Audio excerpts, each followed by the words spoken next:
Good evening, everyone. I'd like to welcome you to the Runnemede Zoning and Planning Board. I'd like to ask everyone to rise and pledge allegiance to the flag.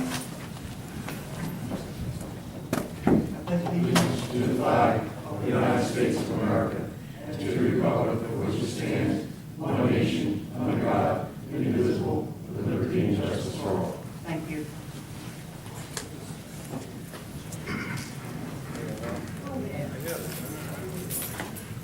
Can we have roll call, please? Leonhammer. Here. Dickinson. Here. Bushian. Here. Chowski. Here. Fullerton. Here. Walperly. Here. Robbins out. Sis Calvadas there. Here. Nick. Here. Beatrice is out. Over. Here. And Ryan. Here. And Ryan and Ashley. Yes, Brian Hall is going to be representing Mr. Pettit's office. I think you're running a couple minutes late. And I understand Mr. Beatrice is away, he's excused, and Mr. Gunn is also excused. Okay. All right, Mr. Paul. Chairman, shall we seat Bill in place of Joe Dunn tonight? Is it all right? In place of Mr. Gunn, yes. Yeah. Okay.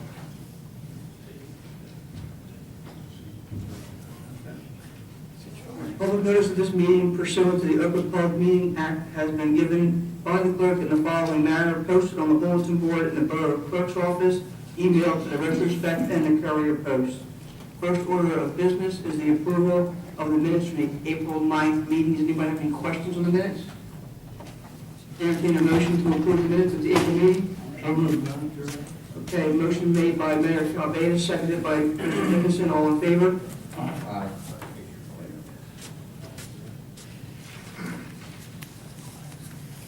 Okay, under new business, let's call the solicitor for Kingdom Outreach.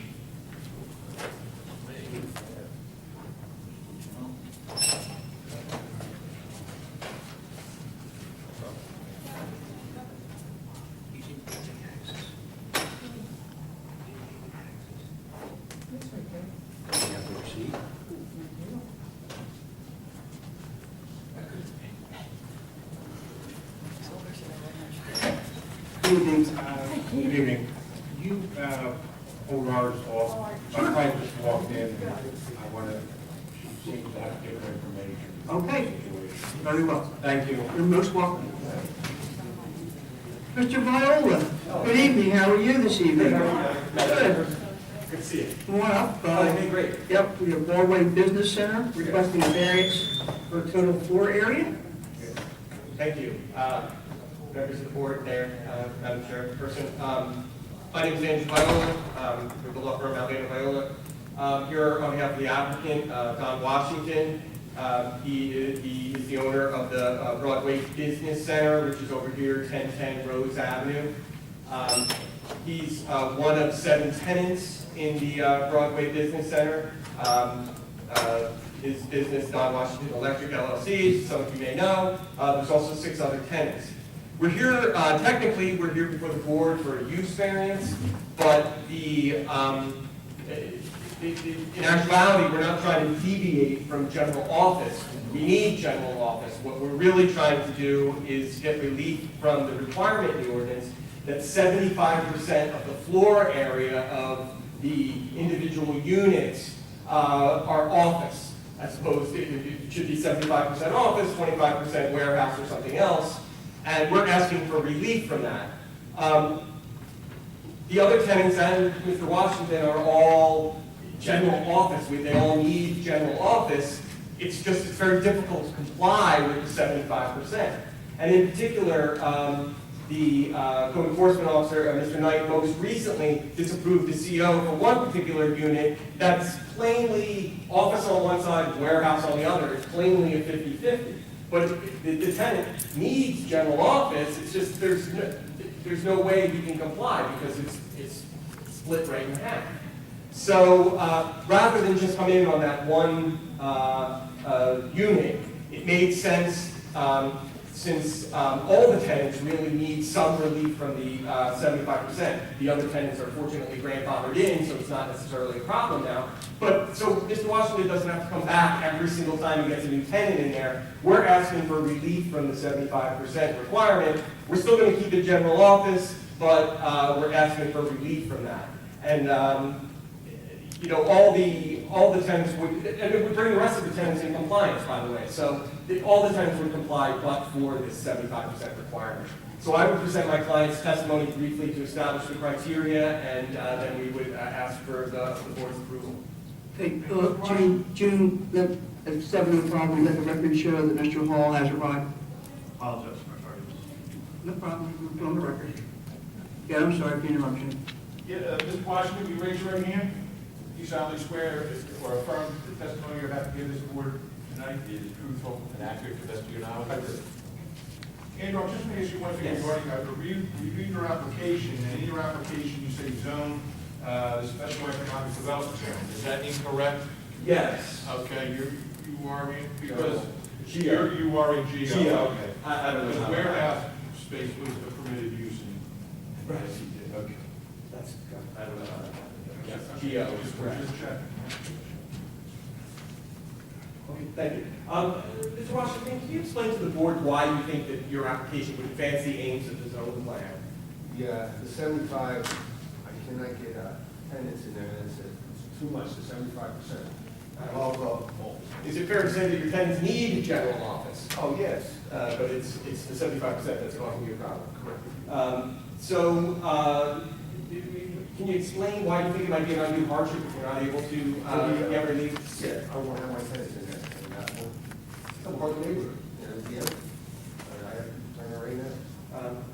Can you explain why you think it won't be a substantial detriment to the zone plan if your relief is granted? The tenants are there existing, and they've been there for many years. A lot of the same tenants. How about where you're located? Are you, No, we're in the back, we're in the back behind the ball fields, this is the TV block, you know, behind the manufacturers.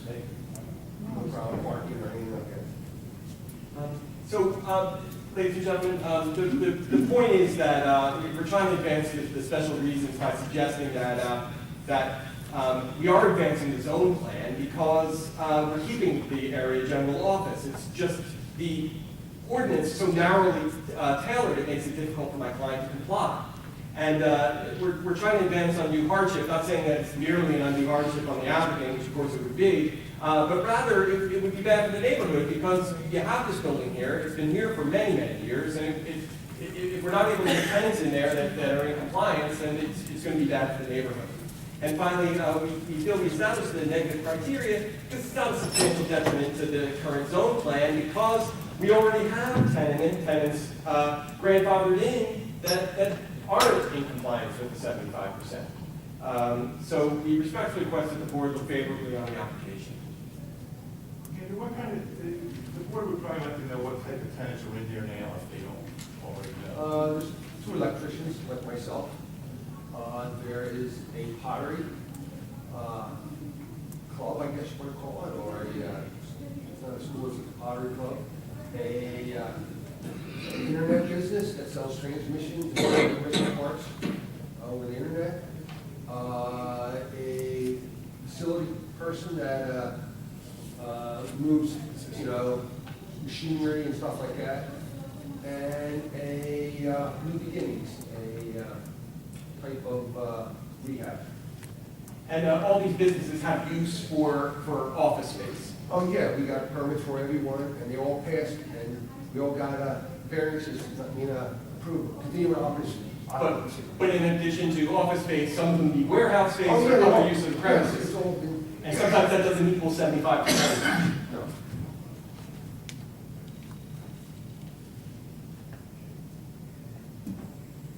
Well, did you have an opportunity to review the application, Mr.? Yes, I reviewed it. The area is, it provides for this use. It's been used, or this establishment has been there for years. The board just has to weigh whether or not to allow a variance from the less than 75% of the use of the building to be office space.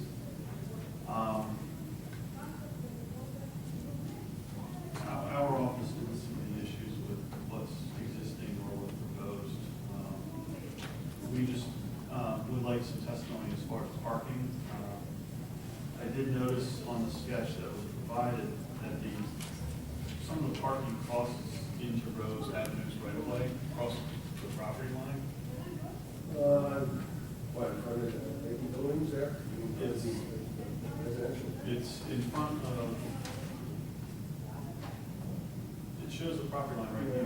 We're parked here, that's not, that's incorrect, we're over here. Okay. You can go there and take a look at it, or one scenario picture, right? So your testimony is the parking spaces that appear in the right of way of First Avenue aren't used for parking? No, that's wrong. You can see it, when you go there now. And again, for the proposed uses, you have adequate parking? Oh, yeah, and we have it, matter of fact, the recreational parks on my property, my property, I don't say nothing, for the ball fields and all that, I don't say nothing to them. Well, I mean, Brian, do you see any benefit, I mean, as far as having us, make mistake the requirement? I read it over, I don't see where there's any evidence that it's gonna benefit the community for us to hold fast to this. We have- Honestly, I don't see any impact or benefit to this. I visited the property yesterday, and this existing wood shop, it appears that, I don't know how close the lot line is there, but there was a truck and a low-boy trailer parked in that hollow there down the hill. I really couldn't get on the parking lot. And one other question I have, Mr. Washington, is there's 3 buildings here. What building are we asking for relief for? 3 buildings, it's only really one building there. The whole building? Yes, the whole building. Aren't they subdivided? Isn't there walls between these? Yes, yeah, the star walls, yes. Well, we're talking about 3 different businesses then, aren't we? It's a number of businesses. We're asking for relief on the entire parcel. Because I get tenants who move out, and they feel like I had tenants move out, and it's the whole building, lot, 2 blocks, and 1 lot. Well, I was overcome my comment. Thank you. Is this the entire building, Andrew? Yes. Yes, it is. Down the hill is not me, that's raw. Mr. Rowan, did you have any comments on that? Yeah, he's down the hill, and that's his parking down there. Andrew, what about the buffer between your client's lot and the adjacent residential lots? Is lot 1, is that a residential lot? That's the railroad tracks behind us. Railroad track, so there's no residential No, here? high tension lines behind there. How about, That's Rudolph's sons in the back. how about, this isn't it doesn't have. There's a vacant building there, that's been there for probably 5 years. Okay, and what about this side? That's the park. That's a part, so you don't have any residential around you? Because our ordinance provides a buffer requirement of, I believe, at least 25 feet between GO district and residential, but it looks like it's not working on that. The land behind the property, the borough is in the process, it's as a municipal lien against it, we're closing on it right now. It's been vacated by the owner. This property also, wasn't this property previous to 1988, it was zoned industrial at that Yes, point? yes, it was. Yeah, when the master plan changed in '88, this particular parcel turned into an office. And I think the biggest issue has been since 1988, every time the tenants moved in and out, we've not enforced our own regulation to require a CO every time. Mr. Knight's now enforcing that. And I think this particular situation, that's an industrial area back there where Ruoff is. I think we just have a miszoning going on here. And I think the objective here is to not bring your tenants in every single time you switch occupancy. You just want the ability to look at this as one big building. Yeah, I could continue occupancy every time I have a new tenant. I'm getting permits, I'm doing, but The only question is the percentages, that's the big issue. that's Exactly right. You're just looking for some flexibility, basically. That's exactly right. Flexibility and who you're able to rent to, and Yes. depending upon what their needs are. yeah, I told them the works and all that. but- Okay. Was there any other questions from members of the board? Doc, I was just curious, on some of the businesses, for instance, the transmission parts you said, are there shipments going on now? No, it's direct shipping, 90% of the stuff, he calls them, they ship it right to his house, people's house. They don't come to mine. So there's nothing there as far as warehouse materials that would be shipped in or out during the day? So, yes, there's some stuff that come, little stuff, I seen a box there a couple times, I really don't. Would it be more in the nature of like UPS as opposed to, Yes. I think what we're talking about is not tractor Yeah, trailers. that's right, it's FedEx and UPS, you're right, yes, that's what, you're right. That's right. Anyone else? Mr. Rowan, if we are going to offer them relief, it's not necessarily going to be considered a use variance, is that correct? So we're not going to have the council not exceed the mayor step down? No, I think it would be a use variance. So we're going to have them step down? Yeah, Mayor and Nick would be. Even though it's just relief on the definition of 75%? Yeah, it's a use, yeah, it's, I think it goes, unless Brian disagrees with me, I think it goes a little more beyond a normal bulk variance. Yeah. But I would, in order to comply with the statute, I think it definitely would be a use. Okay. And then remember, it would be a general use variance for this lot and block, for any of the buildings on this lot and block. So if he had a change of tenant, he wouldn't have to come back in, and if they said, well, I need 60% or up to 75% of warehouse space, they wouldn't have to come in. And now would that go along with the deed, as far as if he sells the entire parcel? Yes, it would. So I just want to put that on the record, that if you were to sell the parcel, that this change will be, along with the parcel. So when you advertise to sell it, if you decide to sell it, you will be able to advertise it as such. Yeah, and the board can continue, can consider the location of the ground. Is there residential area immediately, or is this in a zone, a commercial type zone? So would there be any immediate impact to residents? Appears that there is. Well, at this point in time, to that note, I'm going to open the meeting up to the public. Anyone from the public wishing to speak on this application, and this application only, please come forward and state your name and address and be heard. Seeing no one, why don't you state and move we close the public portion of the meeting? Okay, I move that the public portion of the meeting regarding this application be closed. If there's no other questions, I think we can have a roll call vote. Just if I may, Yes. is there any outside storage here, Andrew, or Mr. Washington? Trucks, I got my trucks, that's that type of Okay, stuff. but is there any equipment or anything, or Like what? any inventory that would be No, no supplied inventory, outside? no. Is this The going way it gets put in. Okay, if this board voted in your favor, would you stipulate that they could make that a condition of the Yes. approval? That Yes. there'd be no outside storage except No, for that's one of my leaks. the board may want to consider that, so there's, if this use is changing, that there's no pallets or anything outside that are being stored outside. I know our ordinance already says that, but Yeah, there's they any- want to consider make that a condition. During my visit yesterday, I didn't see any of that going on. We would consent to that in any event. Yes, I was that. Well, Mr. Rowan, I'll defer to you to read how you would like it to be read. If you would entertain a motion, Madam Chairman, that the application to use variance that the applicant has requested in this matter for 100 Rose Avenue, Lot 23, lots 2 and 2.01, a blanket use variance which would permit each unit to be used as for warehousing purposes up to 75% of the total floor space, on the condition that the other 25% would be office space and conditioned on that there would be no outside storage except for motor vehicles. In other words, there'd be a new tenant couldn't come in and have powers outside in the back or in the front, that would be a condition of the approval. Mr. Hall? No, I agree with that, that's some action. Okay.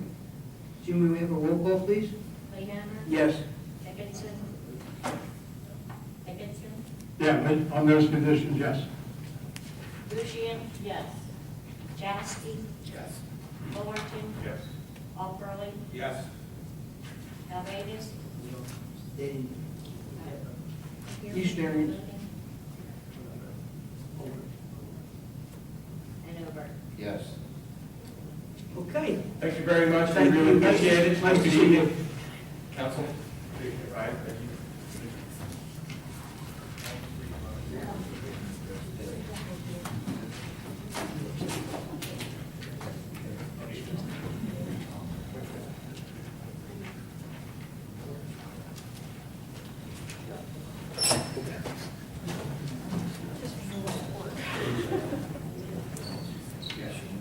Yes, sir. Yes, I'm investigating. Hang on, guys. I'm sorry. Yeah, I spoke with my clients, and I'm going to have to ask for a continuance. Okay, would you please contact our secretary, Mrs. Elkins, when you're ready to reschedule, be it next month or the month after, just contact us. And next month's hearing is what day? It's Wednesday, June This is the 11th. Okay, thank you. Mr. Ender, one thing for the record, Mike, you're making this request and you're waiving any right to automatic approval? Exactly. Which may be set forth in the New Jersey statute. Yes. Okay. Thank you. Thank you, sir. Have a nice evening.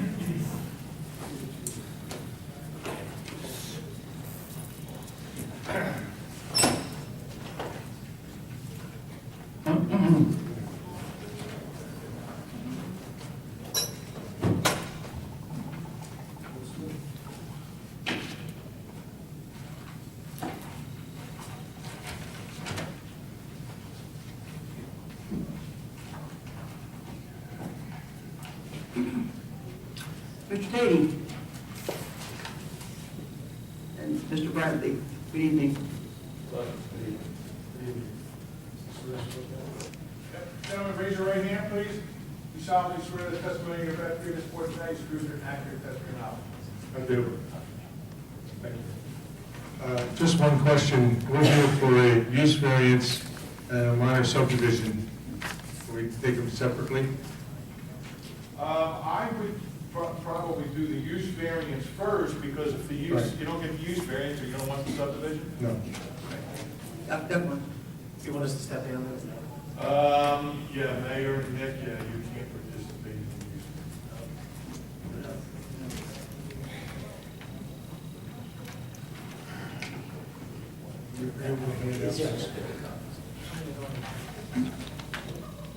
If you remember last month, Mr. Tatey was here and had an informal discussion.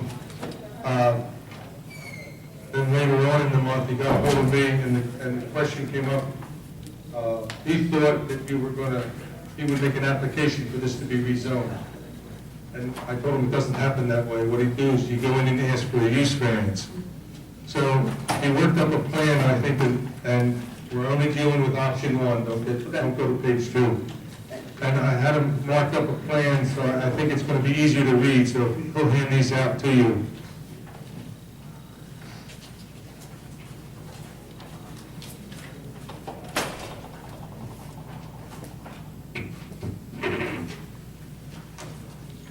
I'm welcome.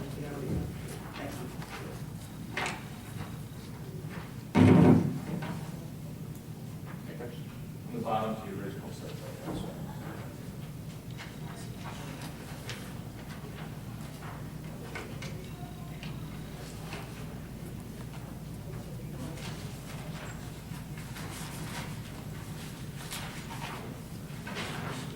Make sure the attorney gets it.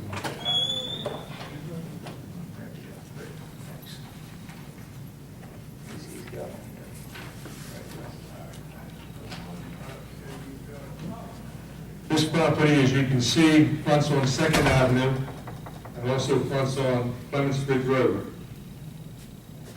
is zoned general office, and what we're going to ask for in a variance is for a residential property running on Second Avenue. Having a building already on the property, the front's on Clemensford Road, we have gone to the county and received a access permit for Clemensford Road so we can install a new driveway that would service that house. The variance in the back is so that we can build a residential property that would buffer the office property in the front. And Second Avenue is all residential properties, as you're probably all aware of. We would meet the proper area and everything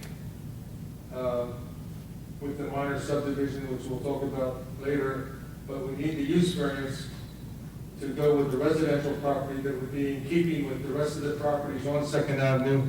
And we would put there's already a curb cut on Second Avenue, and we have a driveway come up on the side where, on the right-hand side there, where we say blacktop driveway to be removed. We would be installing a new driveway that would service the new house that would be within the orange building window. So I think that having that rezoning or giving us a use variance for a residential property so that we can keep in keeping with the neighborhood on Second Avenue, we eliminate the access, commercial, or the office access back to Second Avenue, because you don't really want that kind of service in the residential neighborhood. And we would install a new driveway from the garage out on the Clemensford Road, so we keep all the office use in the, on the Clemensford Road side. Everybody understand that? Well, Clemens Lot 2, that's the one on Clemensford Road. Is that going to remain general office, or is that a residence?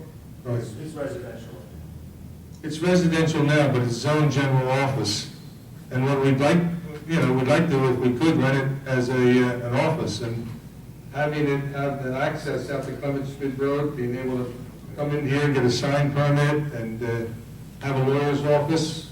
If anybody wants to move out their office they presently have and move into a new office. Well, my next move's going to be retirement. No, we're not requesting retirement. I know what partners is. But that or an accountant, something like that, would work ideally, and we would get an initial start for a general office use, as you have the whole block is zoned that way. But we would be able to do it, and we wouldn't impact the residential property in the back, because we already got our permit from the county for the access. So this would stay GO, general office, and this is residential. And having all those houses on Second Avenue, you don't want to have an office building there that would run onto Second Avenue. I think that would be contrast. The houses, are there residential use to the east and the west of Yes, sir. this proposed? So that's residential also? Yes, sir. And across the street. I mean, not to make a suggestion, tell you the planner or whatever, but they should have really cut down the center of the block and made the office side on Clemens Bridge and the residential side on Second, as we're doing on this property. That would be ideal. If they did grant a variance, would Mr. Keefe be amenable to doing a deed restriction where this could never be general office? Absolutely.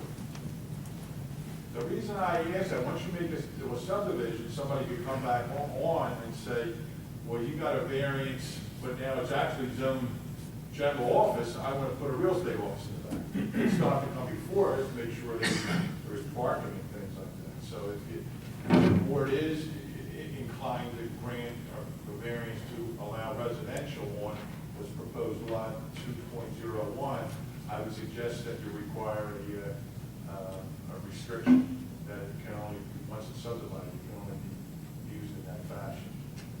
And remember, in a GO, district, it's a minimum 10,000-foot lot. So what the applicant's requesting is the subdivision, which will be now Lot 2 in the GO district, will be an undersized lot. So we have to, you have to remember that. I'm looking at this, it looks like the applicant would need other bulk variances. He would need a rear yard bulk variance because it looks like he would be, The only place we need bulk variances are around the garage, well, yeah, there would be a rear yard of Right. 6.18.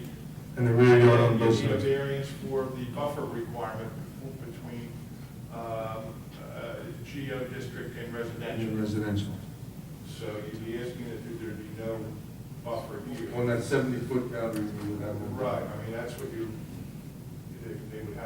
be requesting. It looks like, Brian, do you see any other bulk variances? As existing, no, I do not. I do have a question though.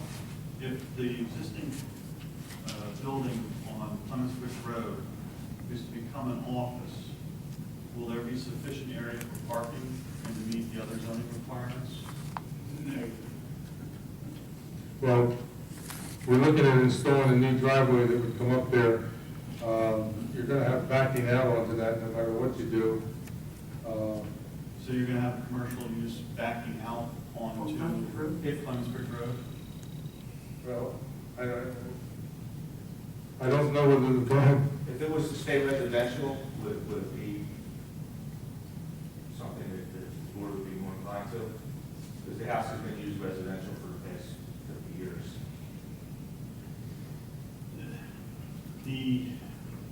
When you submitted to the county, did they understand it was going to be an office use as opposed to a residential use? That wasn't explained, and it's not set in stone either. It's right now it's vacant, and I haven't decided what to do with it. I would just as happy to keep it residential if it would make the board happier. I find, I would want to see what the county would say as to how access to the site would be for office use. Since the existing access is by Second Avenue, now you're making a new access on Clemens Ridge Road. If it was an existing access, it most likely would not be an issue. But since you're moving the access from Second Avenue, which is the secondary street, now you're moving to Clemens Ridge Road, which is the primary street, they might not want backing out traffic on a new access. They've already given us a permit for access cut for that driveway. For what kind of use? That wasn't asked in the application. Right. Now, the only reason we're talking about office here is because that's what it's zoned. Right now, we don't have any people backing out on Clemens Bridge Road right now. That's right. That's what we're concerned about. That's one of the concerns we have. But the situation is if you said, fine, it's residential, it should stay residential, you know, we would do that too. And what's on either side, residential or their businesses? There's residential. Residential. Yeah. I- This is a piece, this is a block that's zoned general office, it's all residential. I would suggest that we do the variances for, and do, if the board's inclined, if you do the approval, that restrict that both subdivided lots to being residential. The problem that I think Brian was alluding to, number one, we're creating an undersized business lot, and are we creating a monster down the road? If somebody wants to use it as business, how are they gonna park? You know, before they could have used. And there's back or- no good egress or ingress. Yeah, so that could be, that could be a problem, Yes. so the board Mr. may Petty, want are to. those two other residential, or you? No, I would not, that's That was just something you thought of as to have. Yeah, I mean, it was zoned general office, and after, you know, I kind of found out. There's probably not enough parking, ample parking. I agree. For that to happen. What Just- you want to do, but I understand what you were telling. What happens is if you come with the board and you want to make them both residential, then the board says, well, it's zone general office, you got to say general office. I can't win either side, so Whatever you want, we will take. We're quite willing to keep them both residential. Brian, is this plan visible to John before he made this Yes, letter? yeah, that is the same plan as what was submitted as option one. Because it's not the plan that the borough, it's not the plan that the members had, and they were researching and doing their work. Option one is, this is the plan that you received. The only thing we added was some notes to it. Yeah, they Like added, taking off the driveway, installing a new driveway, things of that nature. But the subdivision itself and the use variance area is the same that you were submitted when you got plans, option one and option two.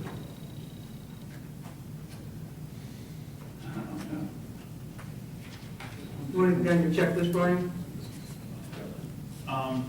if we're just doing the use variance right now, Right, the okay. checklist is more for the. Understood, yep, subdivision yep, and- you're right, you're right. Questions from the members, I mean, we got to, I guess, decide if we want this to become residential. Benefits, pros and cons. I mean, to me, it's all residential right there anyway. It's surrounding houses. I mean, I tend to agree, I don't think it would be in concert to put an office there, I don't think it's a good fit for an office right there. I think it'd be one thing to get a car in and out at 7 a.m. and 5 p.m.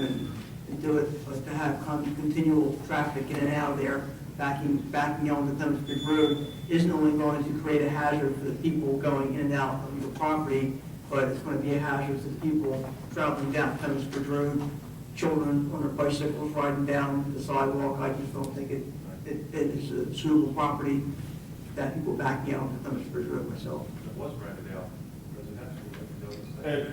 Lady lived there for like 40 years residential. I think it was the pastor's residence, wasn't it? I'm sorry? Wasn't it at one time the pastor's residence? I don't know.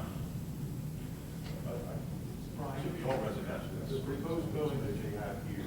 That's just the envelope. Okay, that's not the proposed building. No, that's just the envelope. Oh, okay, all right, because. There will be some variances requested with that. Well, at this point in time, does anyone have any questions? I'd like to open the meeting up to the public. Anyone wishing to speak on this application only, please come forward and state your name and address. Good evening. Hi. Ed Muska, I'm the pastor at Mount Calvary Union Church on 111 East Clements Bridge Road. I don't live here, but I work here.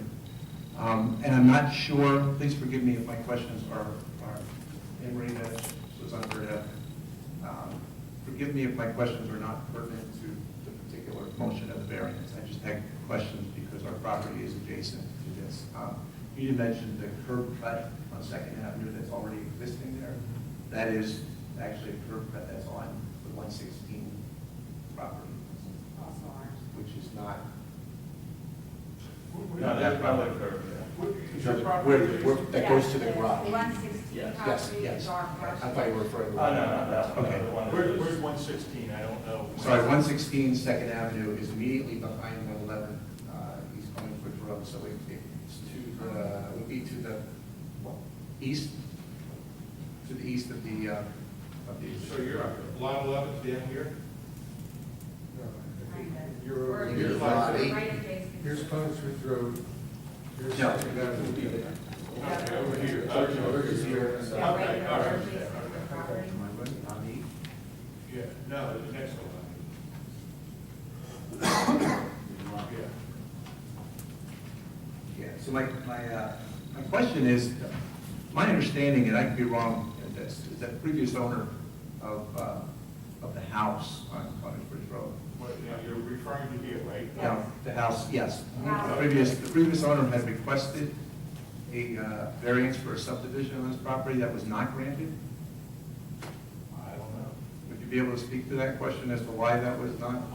I don't Granted know previously. any other application. Okay. When was that done? I don't know. I just know that, You just heard that somebody might have done it. well, we had spoken to them. When you say that, is it before Mr. Key? Mr. Kane, it was actually Mr. Kane's sister. Oh, We spoke to Mr. Kane. And they had tried to get a Yeah. subdivision? Mhm. Yeah. That's all, period. And again, I don't know if this is an appropriate question, but on the application, you have the following utilities existing, and you have yes checked down in each one, including storm sewer. Is there in fact a storm sewer on that block?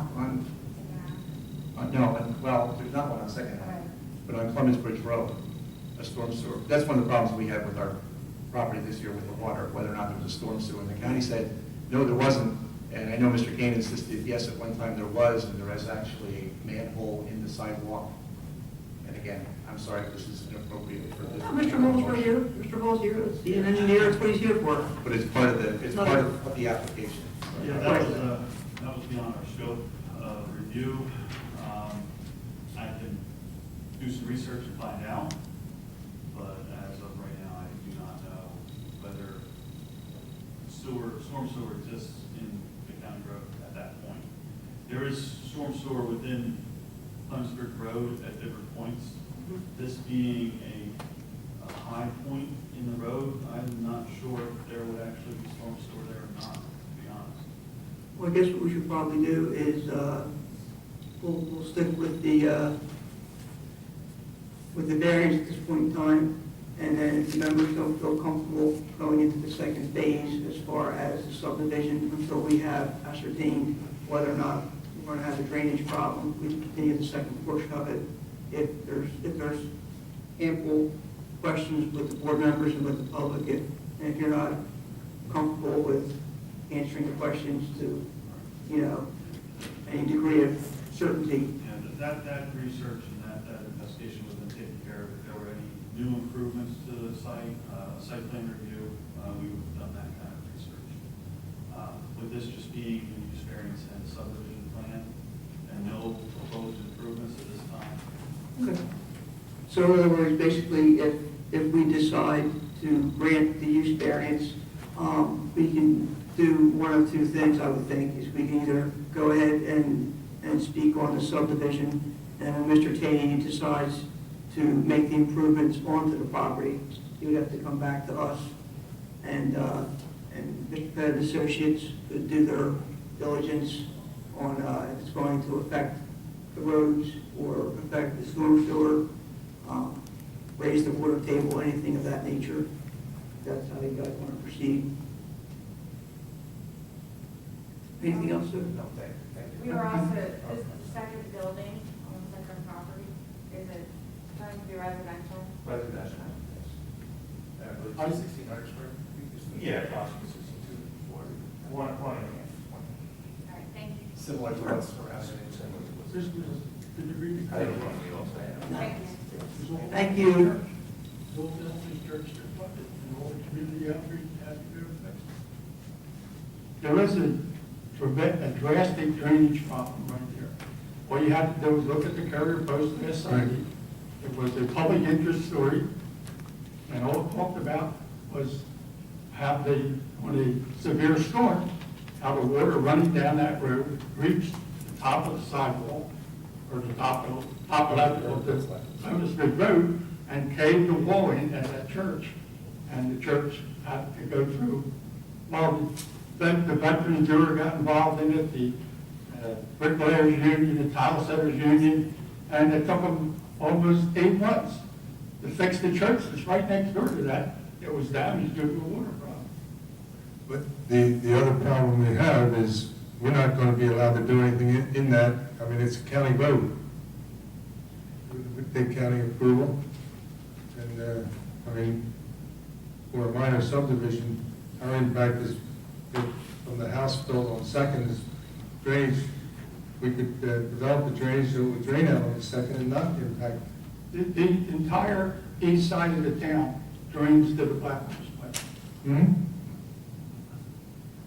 Yeah, I know your point there. They've had problems all over the place with What is the cause of the drainage problem? excessive rainfall. And I forget what day it was cited in the paper, but it was a disaster for them. They had to meet in one of the community buildings, just a whole service. And it's right next door to the church, to that property.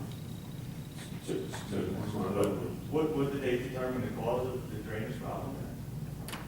the wall was reached by an excess amount of water. Water weighs 8.5 pounds a gallon. When you get 30,000 gallons of water, hitting a wall that's not supported by any kind of, anything other than the weight on top of it, it was bound to go.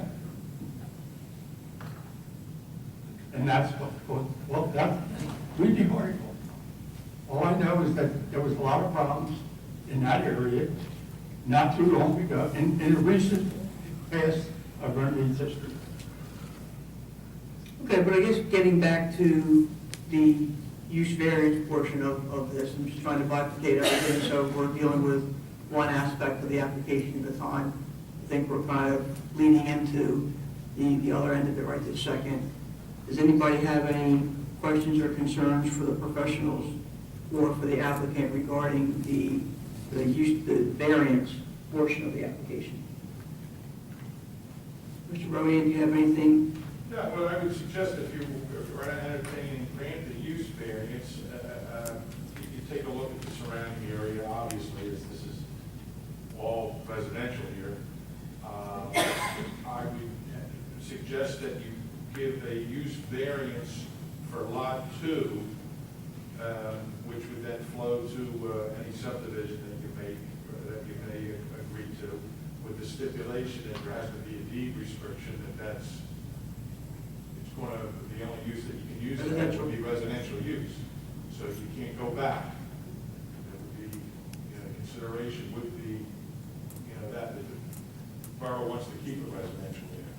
And if it's ever sold, What would be very helpful is if the borough would zone it residential. Well, yeah, I mean, maybe at the next, they're reviewing their master plan now, yeah, they might look at the map and say, look, that's all residential, it says, like, there's a church, right close by, just put the line over. Because you run into a problem when you go to do anything on any of those properties. It's really looked at as a general office, not a residential, because our setbacks, in other words, we may not have needed variances around that garage because you permit 5-foot setbacks, but not in the GO zone, not in the GO zone. So in the GO zone, we need a variance. That's why Mr. Tady, who thought he was going to end up with an R1 zone, made it 6.1. But it's not. It's in the GO zone and it's 10. But that's, I mean, your residents that live there would be very helpful if you adjust it that way. Mr. Tate, do you understand if we were to grant you this, if you were ever to sell that property, you would not be able to advertise it as general office use? It would be deed restricted from this point on to residential use only? I do understand. Just want to make sure. It would be conditioned that you have to have the deed restriction prepared, and then I would have to repeal it. Any other questions about the board? Mr. Rowan, go ahead. Yeah, you need a motion on the floor that you're satisfied with the proofs that it's, that because of the nature of the property surrounding the area, that you've met his burden, that it's, that this use variance should be given to block 19, lot 2 in the entirety as a residential use with stipulation that there would be a deed restriction that if that use variance was granted, it's going to be perpetual, it's going to go with the land. And it wouldn't be something that Mr. Page could change his mind. And of course it would be the subdivision, we'll have to talk about that, what conditions you might want to have to put on that. And motion on the floor? Make a motion. Motion by Mr. Opperly, second by Mr. Obert. Roll call, June, please. Leanna, Yes. Dickinson, No. Bushian. Yes. Chowski, Yes. Fullerton, Yes. Alperly, Yes. and Obert. Yes. Okay, we'll consider that granted. Thank you very much. You're welcome very much. Could we get Mayor and Councilman Dickinson, where did they go? I'll get it. Thanks, Keith, appreciate that very much. Yeah, both of them. They're in here, right?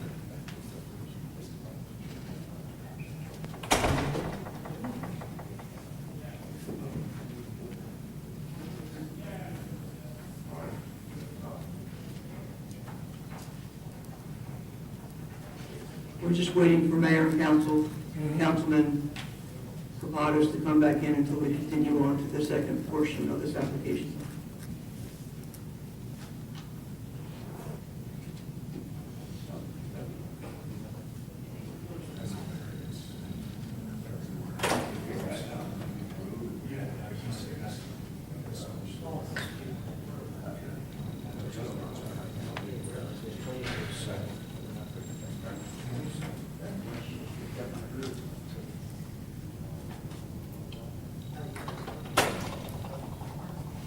We were relegated to the bureau office. Did you go I through did, that? Mr. All your stuff. You moved your stuff around? All right, ready for the second here? Yes, we are.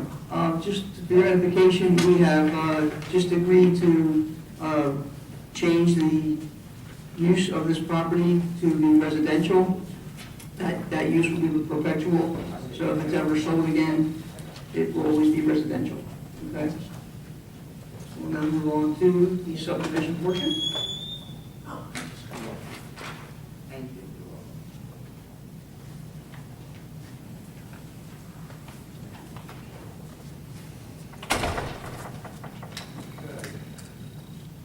Let me get my, I had to give up my phone.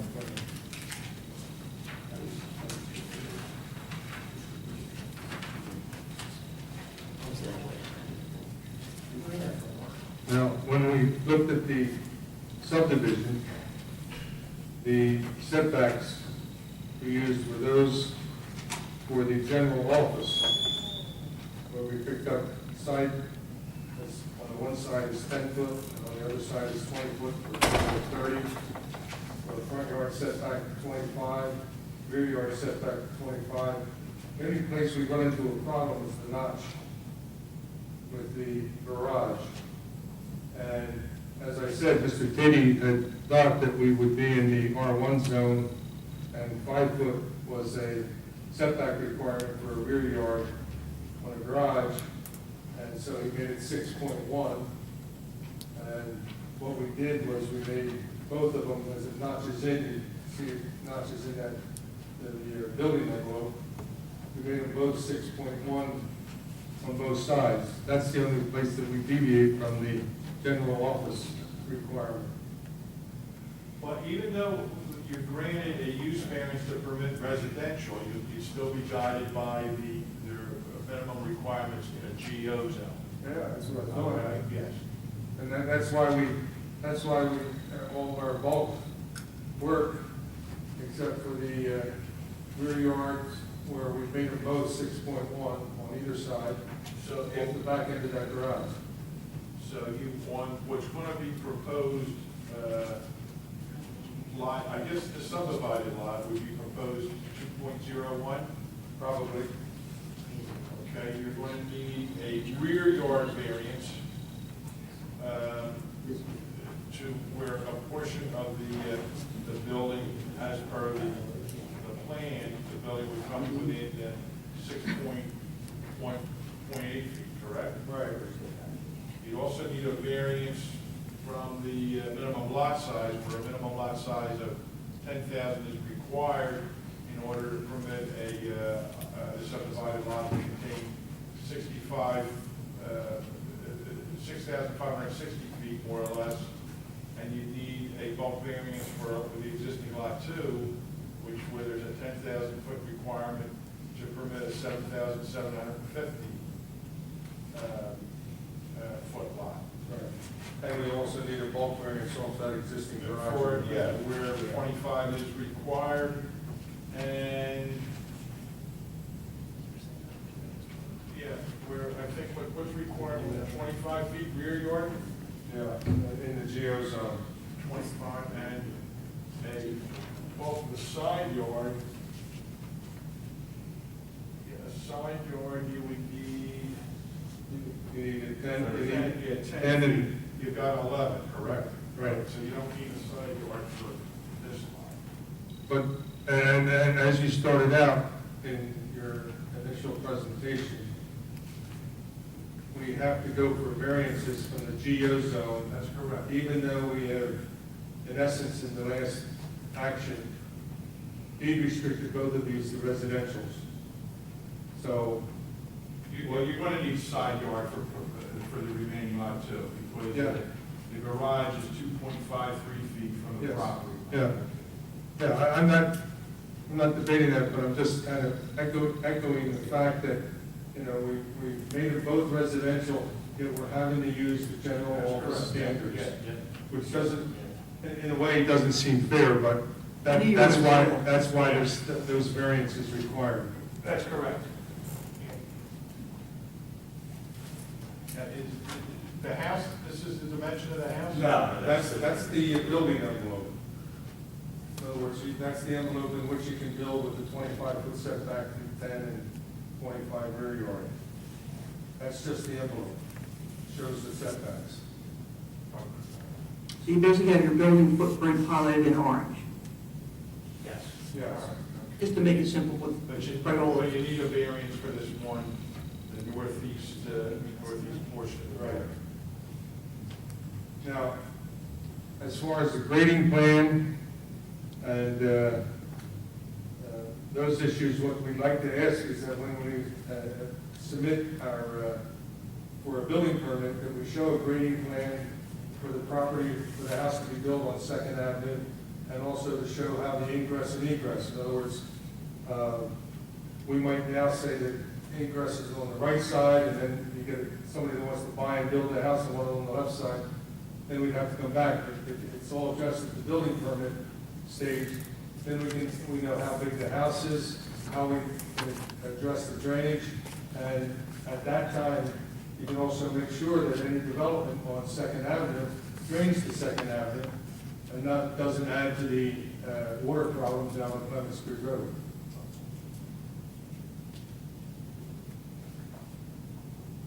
remove your checklist, Mr. Hall? I guess, to lead off, are you planning on filing by deed or by plat? We were planning on following by deed. Okay. A lot of these checklist items that would be null and void, because it would be a plan that would be filed, and we would require that to be on the plan. But if they're not going to be filing by plan, then they don't need to add it, because it's not required plan. So names, our first checklist item was names of all owners of record within 200 feet of the property.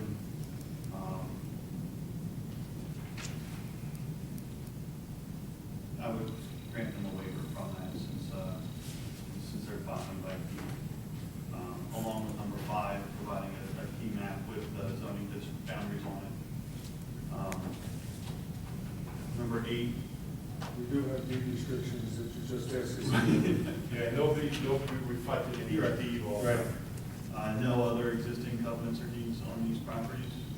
No, there's nothing existing. And then the grading, obviously, could be taken care of with any plot plan that would be provided in the future after the subdivision, so we would grant a waiver from that also. Again, number 12, existing site structures, outcrops, high points, water courses. Again, since we're not proposing a plan, we could grant a waiver from that. I wouldn't have any issues with that. Checklist item number 16, proposed use of the land and buildings. That would provide for you a building permit along with the access and 6, 17, and 19 would all be submitted with the building permit.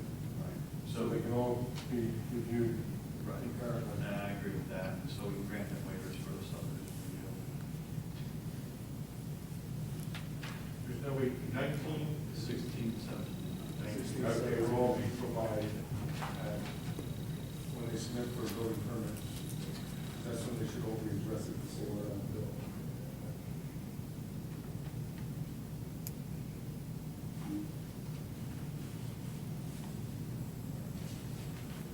That one waiver on 11. Okay, that's.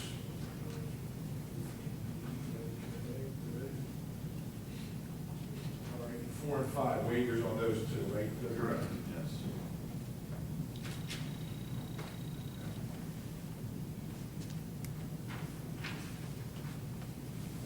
All right, so just reviewing mine, Brian, it looks like we need minimum lot size variances for both lots.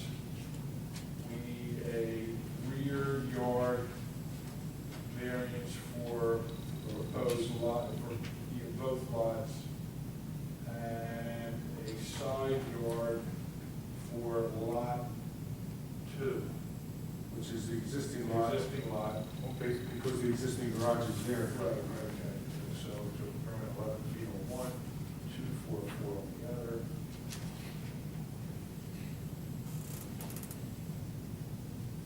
Do you see any other bulk variances? With the existing lot, or with the lot with the existing house, they would also need front yard setback, require a variance of 12.33 feet.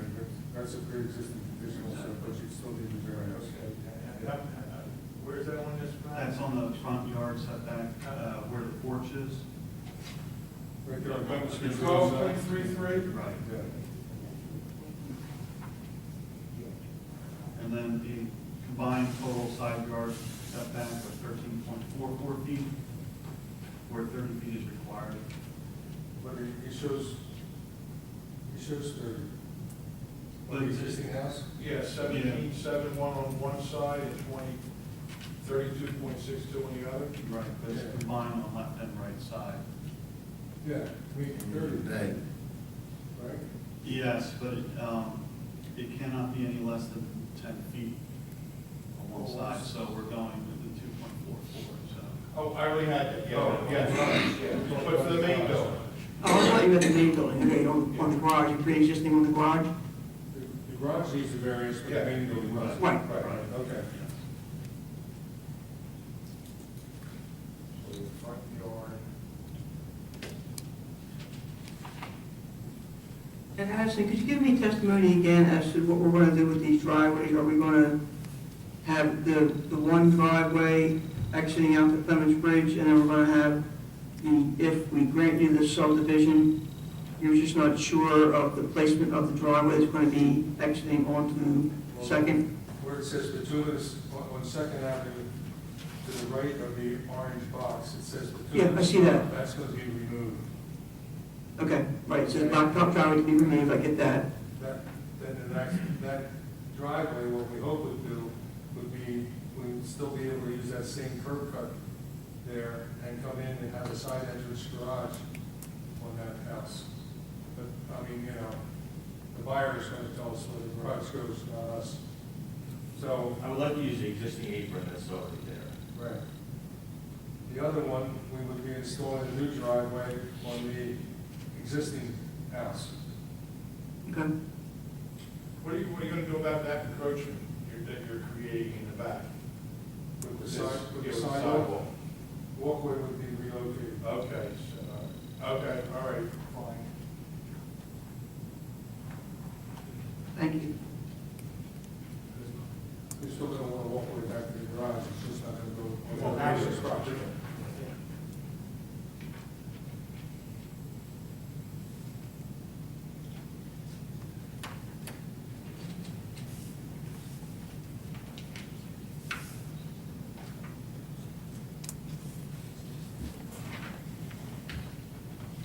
Are there any other questions from members of the board on this application? There's a lot. Deb, any questions for the professionals of the applicant? Mr. Dickinson? Okay, Mr. Rowan? We want to open the subdivision Yes. to the public? Yes, I would. At this point in time, I'd like to open the meeting up to members of the public wishing to speak on this matter and this matter only. Anyone wishing to speak, please come forward and be heard. State your name and address. Same now, open the public portion of the meeting. Second? Okay, both portion of the meeting is closed. Mr. Rowan? Okay, with the board will have a motion that a subdivision be granted pursuant to the subdivision map submitted and prepared by Walter McNamara, which shows a proposed lot 2 and a proposed lot 2.01. The applicant is going to need the following bulk variances. He's going to need a bulk variance for minimum lot size for both lots, where our ordinance proposes mandates 10,000 minimum square feet, so that the one lot would be 7,750 square feet, and the second lot would be 60 more or less square feet. Both properties are going to need rear yard variances to allow the northeast portion of the new home to be within 6.18 feet of the proposed subdivision line, and the existing garage on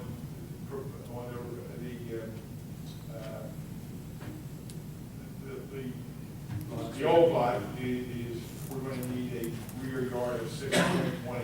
So there's going to be 2 rear yard variances, one for each proposed lot. There's going to be a side yard variance for the original lot of 11 feet on one side of the frame garage and 2.44 feet between the existing lot and lot 11, where in our ordinance requires a total of 30 feet.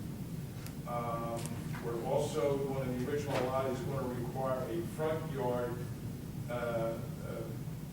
setback variance, where our ordinance mandates 25 feet, where the existing building can remain at 12.33 feet along the property line fronting Clemens Bridge Road.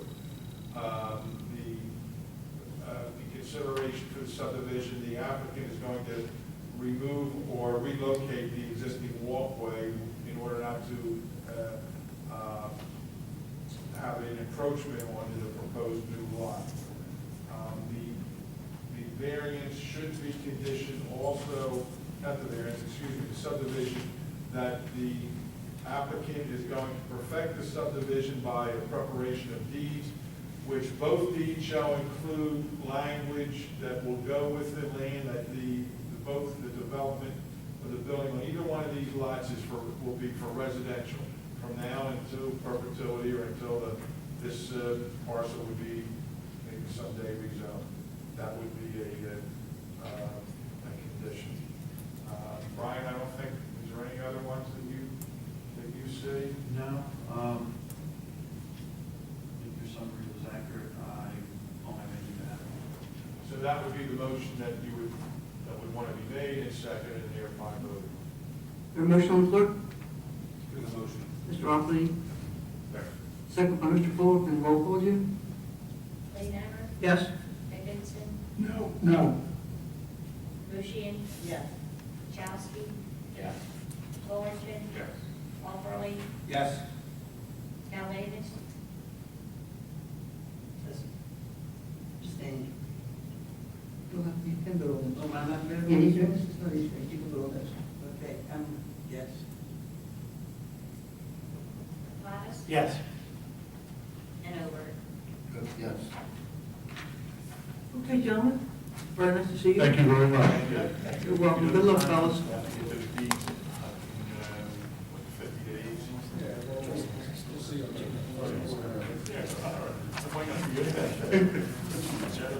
Okay, thank you.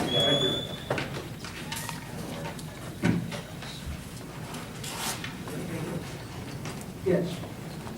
You came first. Yes, you came first.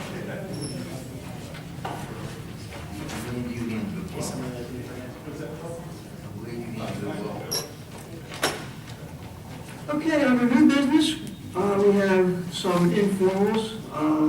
Is Mr. Michael Mead here? Go on, please. How are you? Fine, thank you. How are you? I'm sorry, I don't know how to start. I'm coming because I was interested in... Just give us your name and address first. Oh, okay. Michael Meads, 1305 South 23rd Street, Philadelphia, PA.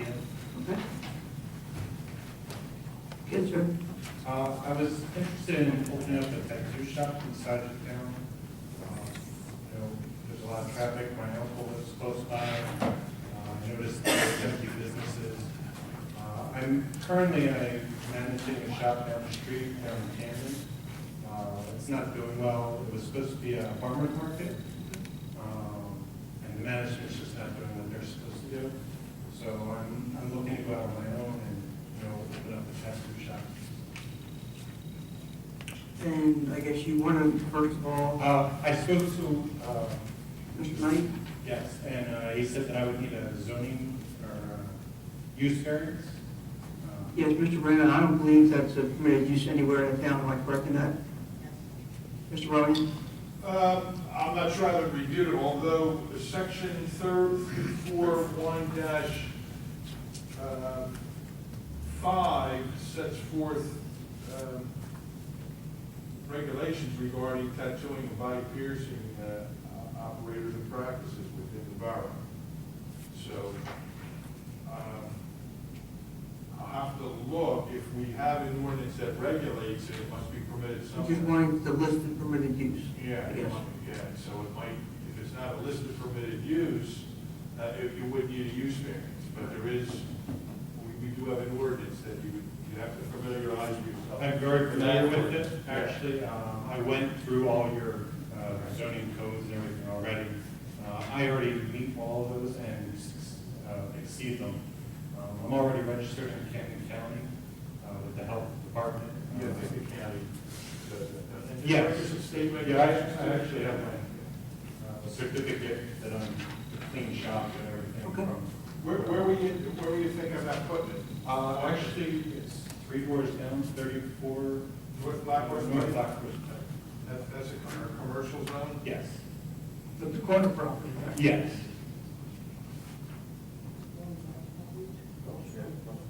Where the run place was. Yes. That's the, Yes, yeah, there's parking Same in the side, back, real opposite that I'm side. allowed to use. I spoke to the landlord, he's all for it if I'm allowed to go in. He's got private parking in the back that would accommodate, I would only have 3 or 4 people at a time. It's not a high volume business, it's come for 2-3 hours and then, leave. Bring a bear? Yeah. I don't know whether you're aware, Mr. Reeves, but that property across the back belongs to the chiropractor. I don't know for sure, he said that I was allowed to use it for the parking. That's just what the maintenance guy told me. It looks like other parking in the area too as well. Well, I might have misinformed you. Oh, thank you. I talked to the maintenance guy, I didn't talk to the actual owner. what are you looking to get from us tonight?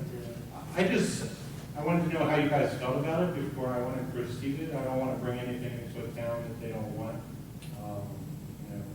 I'm an art school graduate, I'm not a biker. A lot of towns have this misconception that, tattoo artists are bikers. And, I want to bring something that's artsy. I did bring pictures of the other shop if you guys wanted to see them. Sure. Absolutely. Sure. I only brought one That's copy. fine, we'll pass it down. We share well with others. Start with Mr. Ockley. I also drew up a blueprint of what I propose that it should look like inside, if I get approval.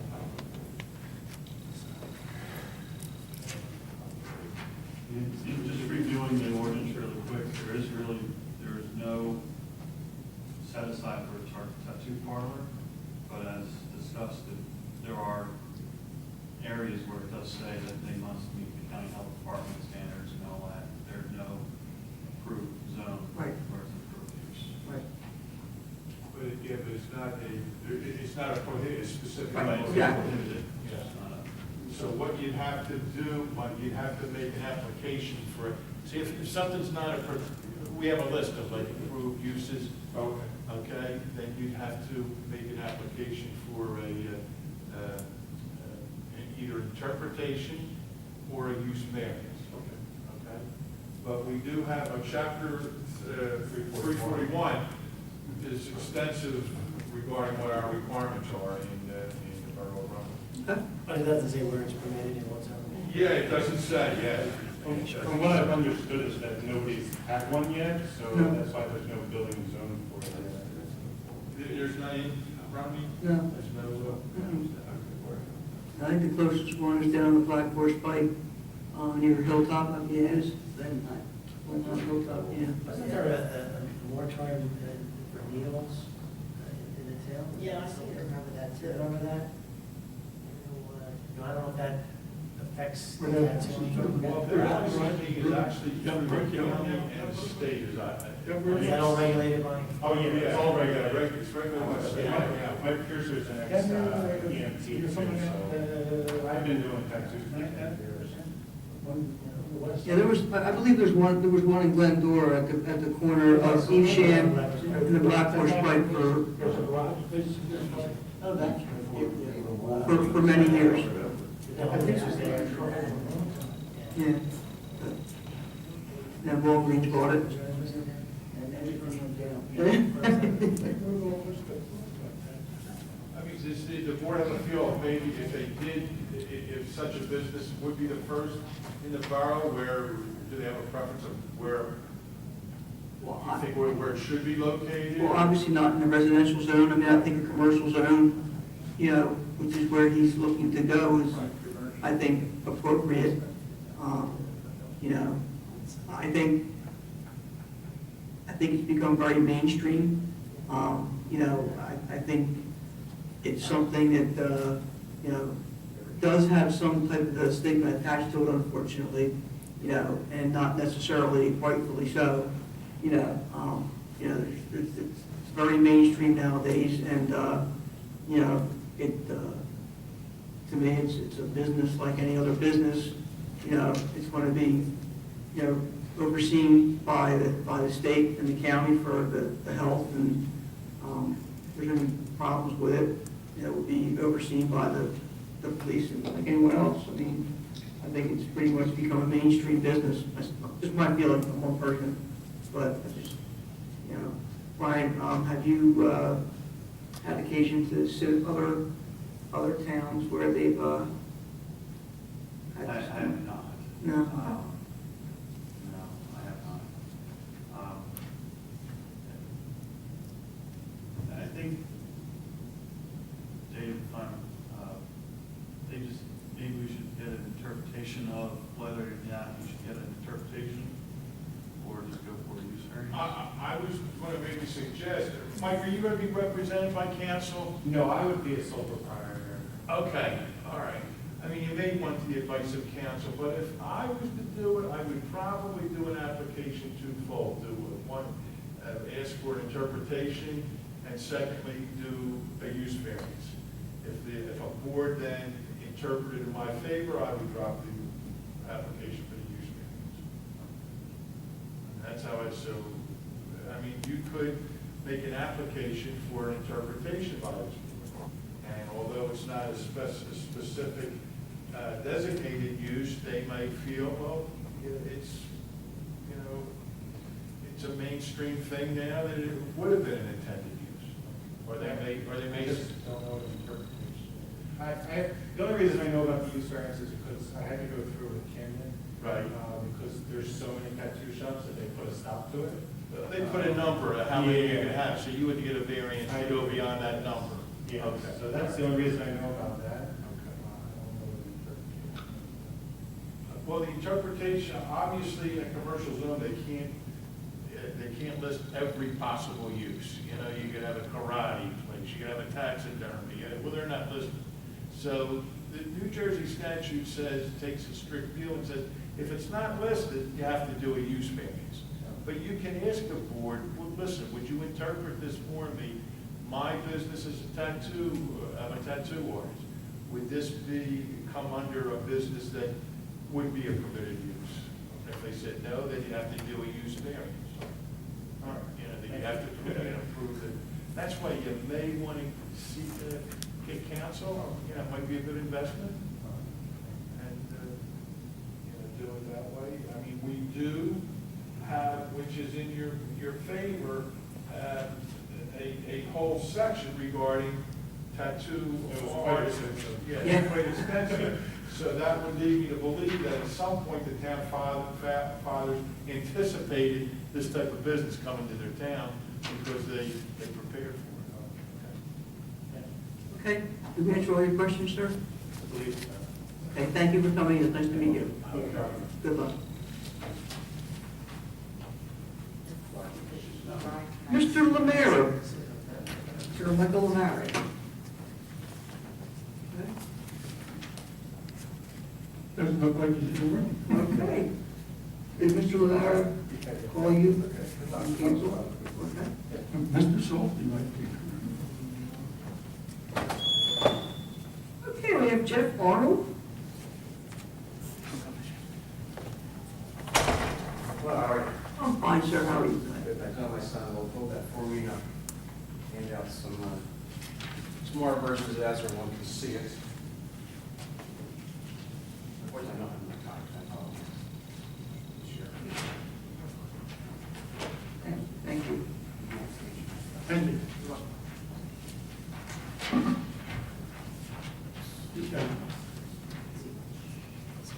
Check.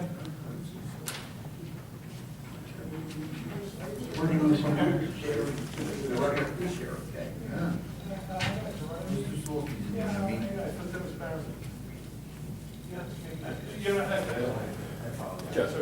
Jeff. Dave, here. Take one. That's okay. Mr. Over, do you have one? I don't even.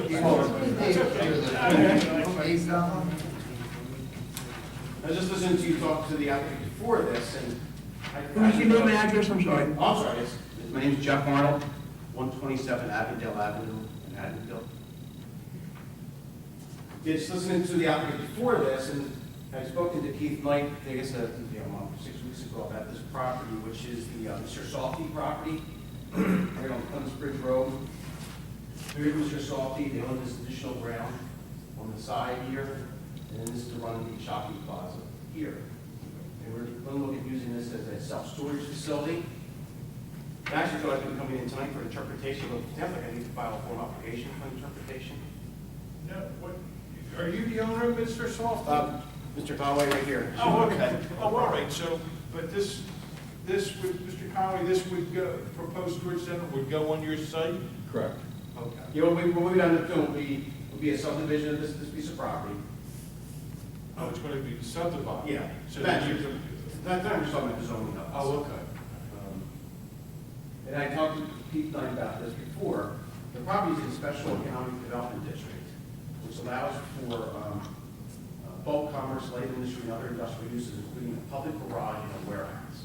So I went in and talked to Mr. Knight and said, we're kind of a garage, we're kind of a warehouse, but we're not exactly either. It doesn't say self-storage or mini storage. And he said, he thought it sounded like there's something reasonably used for the property to give it the district, but come in here for interpretation.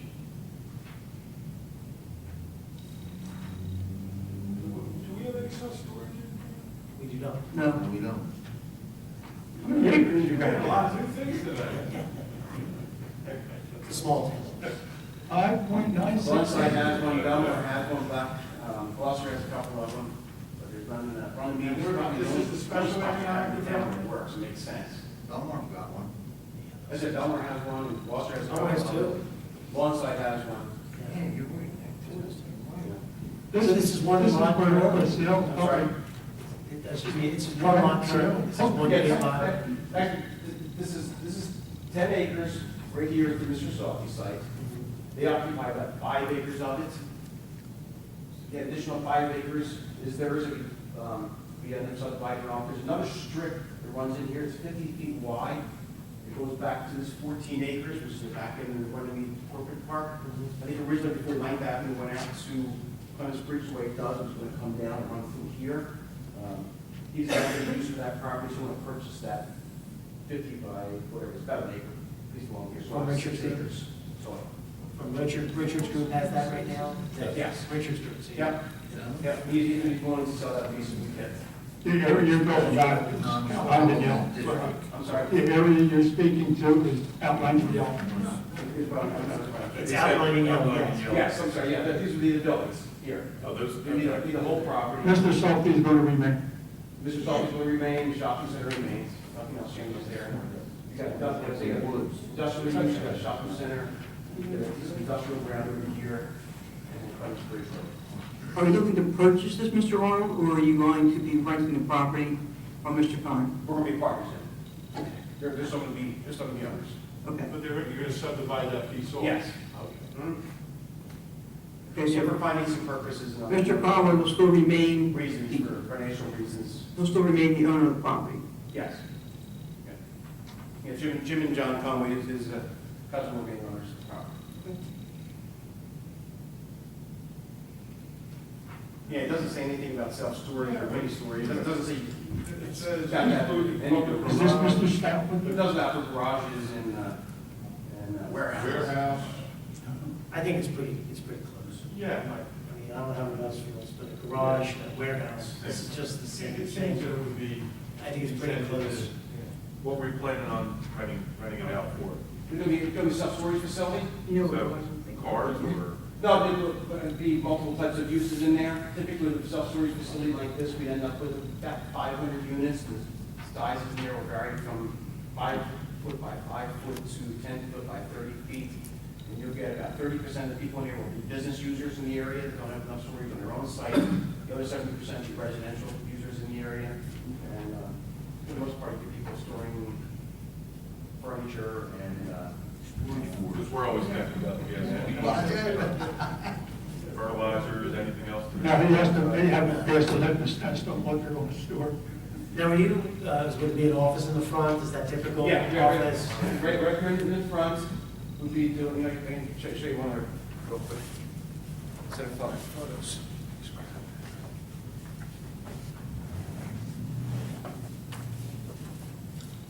And you intend to build all with buildings, you don't want to have any parking area, you got to see a lot of storage? No, you know what, because I don't have a whole lot of land, your highest and best value is in the buildings. There was 15 acres there, I might do some outside storage for recreational vehicles and boats and so forth, but the way it lays out, the way it makes sense to use it for all buildings. How about gated? It's going to be gated.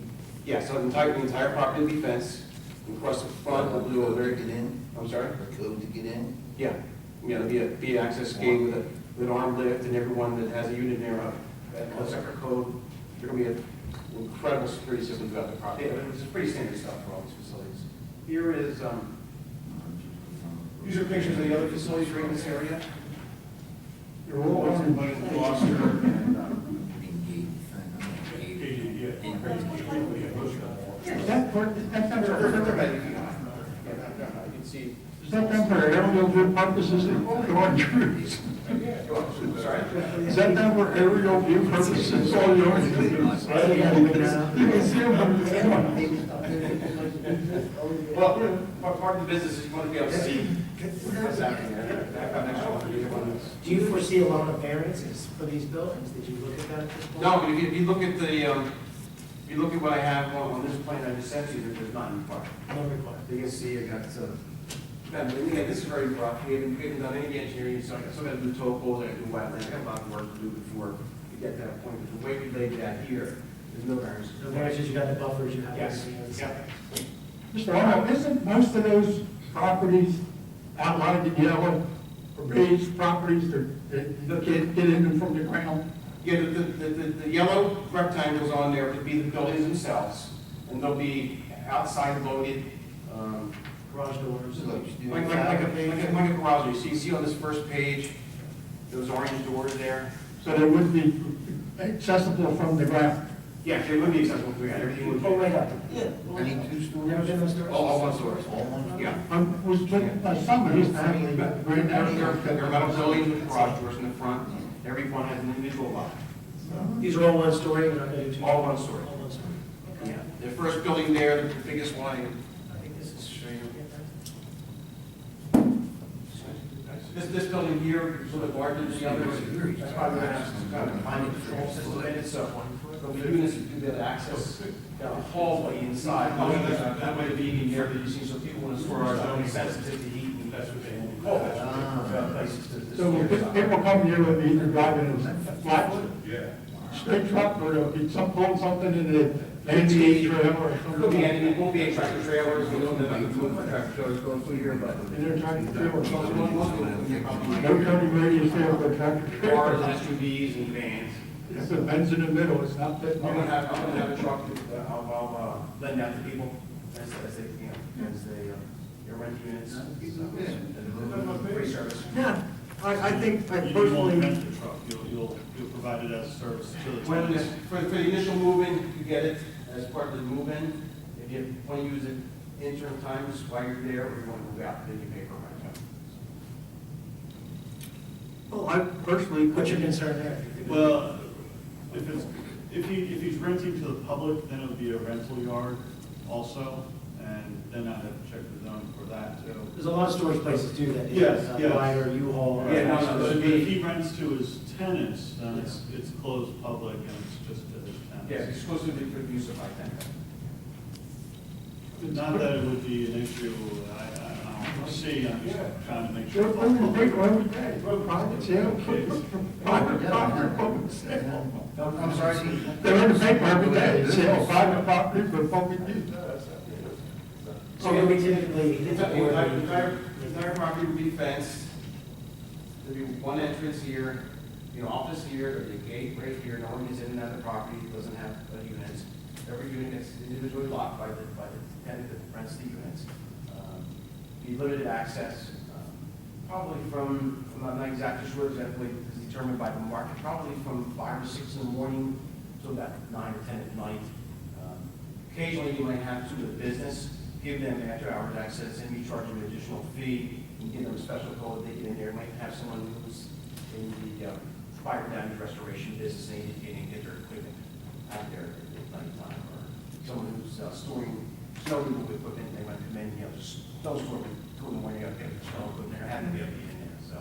So limited occasions, we need some late night access, but the most part is during that. If you want one office there, if you have 1.5 employees, the office hours would be from probably 9 to 6, Monday through Friday, and 10 to 4, 10 to 5 on Saturdays, not on Sundays.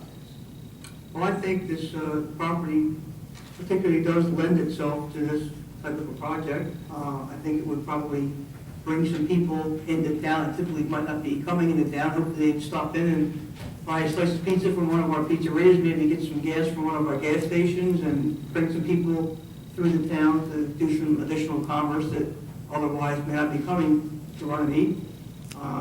I think it's a very good parcel to put a project like this on. I think that the impact to the surrounding area would be minimal. I don't think it's going to impact the roads in a negative way. I don't think it's going to impact the neighbors in a negative way. So, Yeah, there's no residential around it, and right. as far as the traffic, you're talking about 1 or 2 cars an hour coming in and out here. You know, I think it's very well suited for this type of a project myself. So the board's a consensus that it is a permitted use.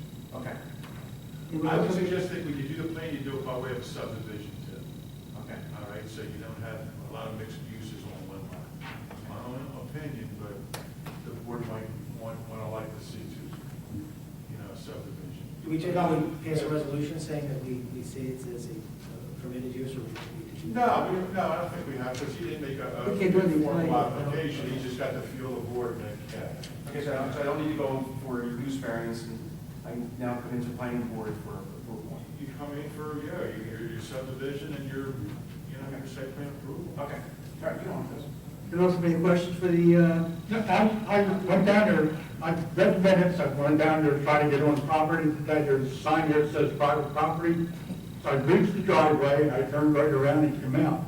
But I think you might want to try and petition the county to get something done with the height there. You got a little bit of a hump problem when you're going back up that hill. Yes, I understood, right along this side over here. Right up here. Yeah, that's where, again, I haven't started doing any engineering on another, just sort of, just a schematic layout. Well, I want to bring your awareness back that the county takes a very parochial view on what happens there. Understood, Don't say it. County roads, we have to work with the county on. did we answer all your questions, sir? Absolutely did. Anybody else, anything? We thank you for coming in, we look forward to seeing you again. Thank you. Good luck to you.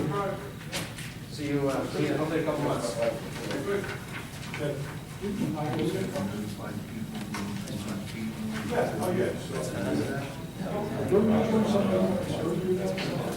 All right.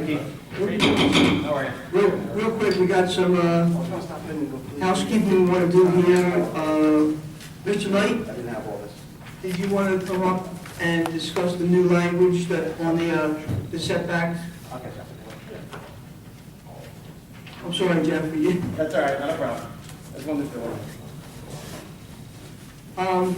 Members of the board, Mr. Knight had occasion to visit a couple of properties since our last meeting, and it has come to our attention that there is some language that we think needs to be changed regarding the side and front yard setbacks, and I'll defer to Mr. Knight.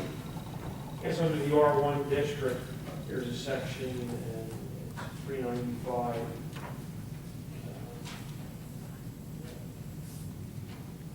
E4, section E4. In the case of a corner lot, any building other than a garage or other outbuilding may be placed within 10 feet of the side street property line. So this does not, we went through this with the fences, indicating that a corner property is deemed to have 2 front yards. What page are you on, Mr.? You said 395.9. 395.9. 395.9, if you go down to section 4.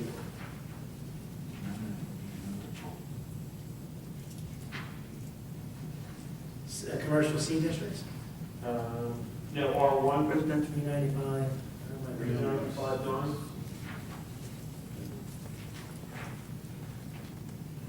I must have a different one. Oh, okay. Right, 395.6. That's better. Okay. What essentially, and I consulted with the Rowan on this, is giving you 2 different applications to putting in an addition onto a property. One, if it's on the front yard, would require setbacks, in most cases 25 feet. Where this would only give you 10 feet if you were to put it on the side.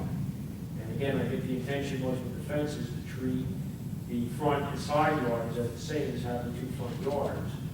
And I think that would be the indication that we would also want to have both the front and side yard for the purposes of addition or structures in there, to have the 2 front yards, have the setback requirements the same, whether it be on the front yard or the side yard.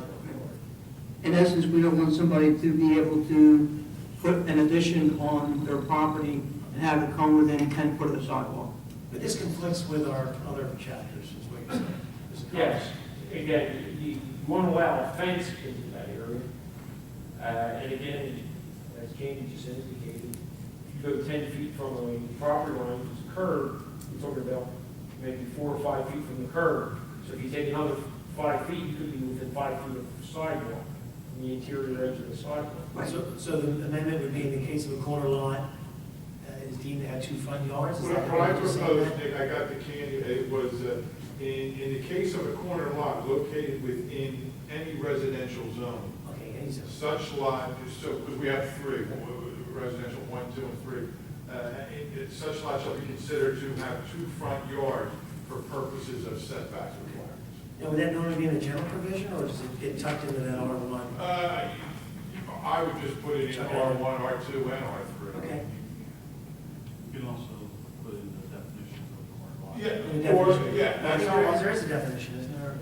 I don't think there is. Is there, do we have? It's A lot of it's towns not. do have the definition, that if you're a corner lot, you have 2 front yards for purposes. I mean, they can always come in for a variance. Right, exactly. Yeah, We're just it does have a trying, definition. Yes. Corner lot is a lot fronting on 2 streets at their intersection. Okay, so it doesn't say it has 2 front yards, so. It says, just describes. Yeah, so we should Describes what it is. amend the definition, yeah. Yeah, I mean, if this board wants to make a recommendation, we could change this pretty easily, because this isn't like a Yes. use change. Oh, no. Yeah. no, we just don't want to This is just the have language. a problem where Mr. Knight is out and he doesn't have any teeth to enforce, someone from being able to do an addition that comes within, 5 or 10 foot of the sidewalk. Right now, as it's written, you could almost do that. Well, there's a conflict, right? We have a conflict. Yep. So what we do is amend the definition then. We just, where it says definite, is it, or I would just put it in. You want to fix whatever number 4? Yeah, whatever the governing body feels comfortable with, but. What we had, if everybody agrees with this, what David had drafted after speaking to Keith, and we discussed this a little bit, was in the case of a corner lot located within a residential zone, meaning 1, 2, 3, or 4, such a lot shall be considered to have 2 front yards for purposes of setback requirements. So it basically solves all the issues in a nutshell. Yes, because again, you see the obvious conflicts, Yes. I believe the board would agree that you would have somebody, they want to extend the front, they would not require a variance because of the setback, but they can turn around and put the same type of addition on the side, coming out without any kind of variance.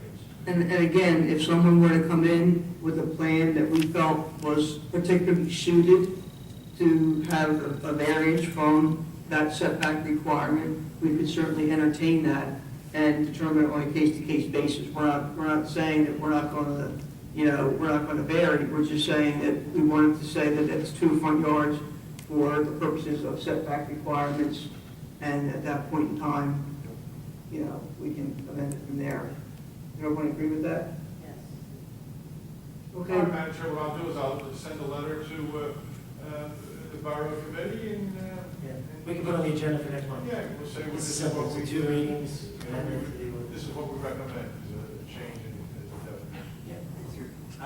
We don't presently have any applications. No, we do not. That would We be. had a inquiry, Yeah, but no applications. no we application. just had to. Which Right. I No, would do some research upon, and that's what I. Well, what does that do? If the fellow comes back with the inquiry, now for permission to do what we're changing it.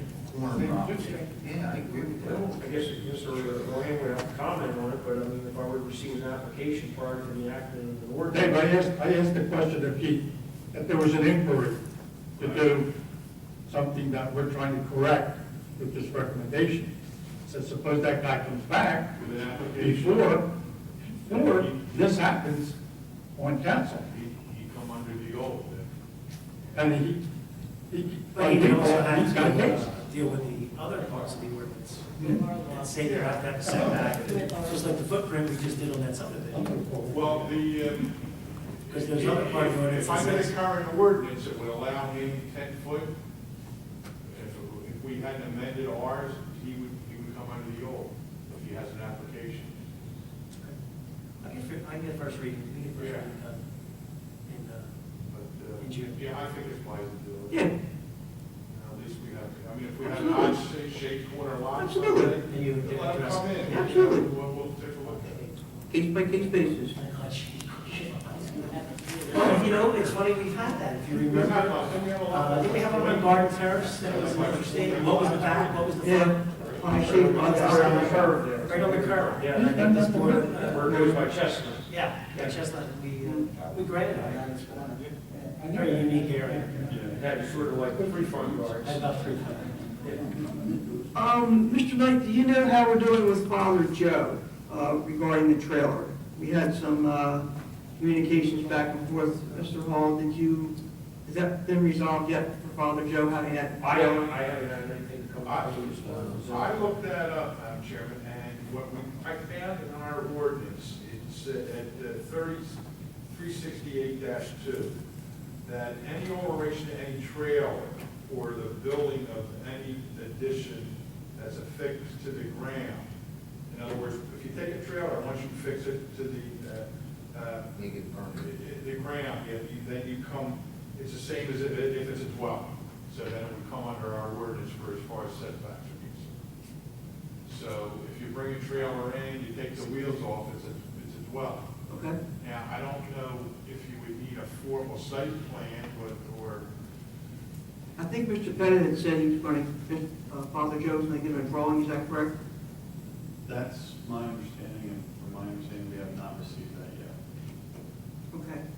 Do we know when they're planning on bringing that trailer in? Okay. but once that happens, then it's subject to our zoning ordinances. Once you take the wheels off, they make it permanent. Yeah, I had occasion to run across Father Joe, and he had asked me, he was thinking someone was supposed to reach out to him, and that's when I contacted you all, and I believe you had some dialogue with him. I'm sure it's not his forte as far as this stuff is concerned, so I just want to make sure that we're doing everything we can to facilitate answering his questions and getting this done. So if we knew where he was putting it, and he was within all didn't need any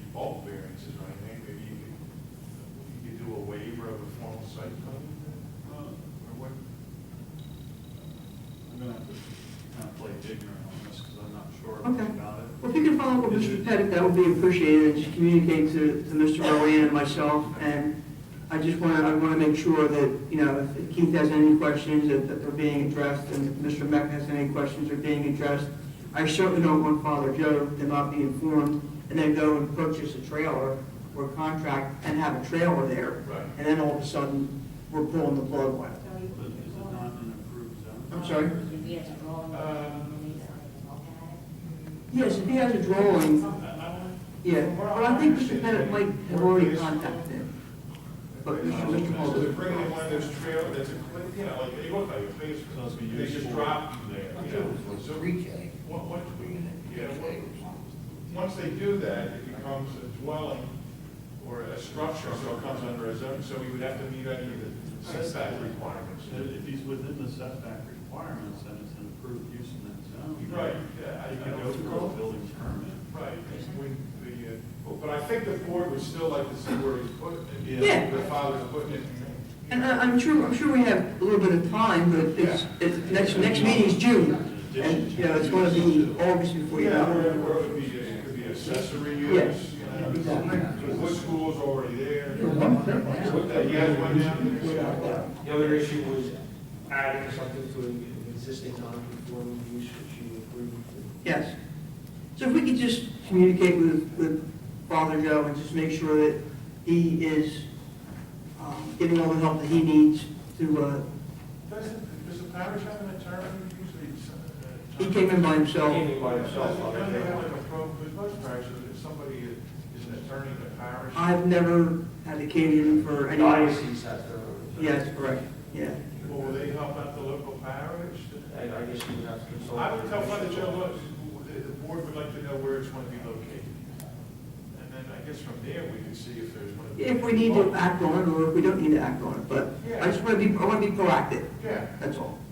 But we just need to know where it's going to be located.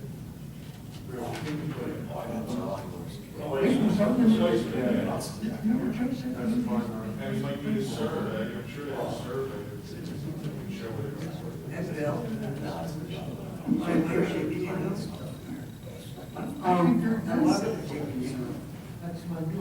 There you go. Hey, Dick, how are we doing on the, I live around the corner. have we had, how many readings have we had on the drive-through? We've had our first reading, and second reading will be next month. We're done with those, the drive-through after driving, and I think the. Signage? Not signage. Okay. Signage, I don't think ever got to this board yet. I gotta follow up on that. Because it has to come to you guys first. Right. We'll bring it here. And then what was the other one? The R3, just a R3. better definition in case that. Yeah, I looked at that, Nick, they had. There was a couple changes, I thought. Yeah, I don't think we can mandate open space Okay. pursuant to the Jackson. New Jersey short fillers versus Jackson Township. We can only do it if it's a PU, the plan unit development. So. Yeah, I'll follow up on those two. Yeah. Be sure we're halfway through the one, Okay. the other one will be Yeah, done. but the one with the drive-through, I have a great. Yeah, I think it was, yeah, good. Any other old business to discuss? Well, was this old business, Dave, were you bringing this up tonight about changing for the informals? You had spoken to. Oh, yeah, yeah. We're aware of this? Yeah, the informals, I just talked to Candy, in fact, June, we're getting a few of them. I think we might want to revise our fee schedule when somebody does come in for an informal. Possibly, even if it's just a $50 fee, because it's. That's the question. How do we want to handle this moving Well, forward? it's taking time to Yeah, do it it. takes your time, and, It helps if they file a formal application for this, a formal application for an informal hearing. It helps us prepare for any questions. Well, that's the point. Do we even want to have it? I mean, if Mr. Knight feels, are they putting applications into you at all? I mean, are we denying these people first? Most of it is just them coming in to discuss the potential use that they're looking for. But I agree with Do Mr. we Hall. feel they should be denied first, or how do we? I agree with Mr. Hall that if we have somebody like Michael with the tattoo store, it would have been nice if we knew ahead of time, is it permitted use? Is it not permitted use? Do we permit it in commercial? Do we not permit it in residential? And I agree, I am a definite person that wants to be prepared when we have these meetings for the, for everyone's benefit, not just my benefit, for the benefit of the applicant. And I think it definitely helps us all to prepare better if we were to, like, say, a $1,500 fee and have Mr. Hall, Mr. Rowan put a little bit of time to it, and get it to us ahead of time and say, okay, I mean, I did get a note from June saying we have this informal and that informal, but, again, just pretty snapshot information, and that's all that she had. That's all that she can provide to us. But if Mr. Hall and Mr. Rowan were to get involved on, a minimal basis, just to do any type of a background work that they deem necessary for us to even give an opinion on. I mean, if we know it's not a permitted use. I mean, I think one thing we have to do is protect June in a case like that, because they can come in 3 days for the day after mailing at the agenda and ask for an informal, and she's obligated to change it and send it every month. One thing I learned in the ABC, the last course I took, is that anything like that is borderline illegal. Because you're discussing the person's agenda and problem without the benefit of neighbors being in the room at the same time. So, Mr. Rowan, if we were to, I'm sorry to interrupt you, Mr. Ober, but if we were to require a fee, some type of an application fee for an informal, would that also fall under the criteria they would have to be in within 10 days so it could be put on the agenda? Absolutely, yeah. That would solve another problem. They should meet the same plan. They'd be put on the agenda. I agree with Brian, that even when informal, they should give us something minimally to look, whether it's a plot plan or. But here's the only problem is that we're almost, you're right, Mr. Dickinson brings up a good point. We're almost making a decision without taking into consideration the residents and things like that. What about, I hate to give us more work. Some municipalities do workshops. Now, they're non-committal, they're just a few members. I don't know how the board feels about that. Part of me thinks that Mr. Knight should either approve or deny, as his title as zoning officer, an application. Because then they're now sitting with a piece of paper saying you were denied from 39.5-whatever because you didn't meet this criteria. It's not a permitted use. That helps define it to that point and brings to us the fact that we do want to change some of these ordinances to, amend them and add more things. Even if he makes a decision, that doesn't mean it can't be reversed. Absolutely. Then at that point, it's formal because I think we're caught in a situation where you have we always say we want these guys to review things prior to us. And invariably, the story changes. Like with this thing, one across from the Democrat, across next door to the church. That's changed 3 times since we first looked at it. This informal, or this application. I don't know if informals are the right thing to do, guys. I don't know. I personally, I go in front of a lot of boards myself. They work in something like, informal is good for these people that have wanted to do the, storage. Okay. They're not asking for it. Yeah, before they spend a lot of money, well, how do you feel? Okay, now they want to, but like maybe with a tattoo guy or something like that, if it's what you could do instead of, it's not a permitted use, but it's not a permitted use. It's not a permitted use. And then let them make it, they can appeal your decision. Right, that's what. That's what I'm worried about. Yeah, and if we reverse it, that's no slight on you, you made a determination, well, no, tattoo, we are going to permit it, or bring a use variance. Just tell them, no, it's not. Just like Zenobia. Yeah. They don't have to make the determination, but usually a zoning officer, Keith, will say, if it's not listed, and even by statute, it's not permitted. Even the statute, But Mr. Knight, not listed, not permitted. So if it's not, you say, well, it's not permitted. Mr. Knight is a licensed official, and he can definitely give his opinion. Oh, absolutely, yeah. Now, if it's your opinion that it is permitted, then we can be bound, then, and an applicant that acts on that, then the board could be bound by your decision, unless it's, if it's off the book where, Yeah, okay, you can put the pizza parlor in a residential zone. Yeah. Well, you're.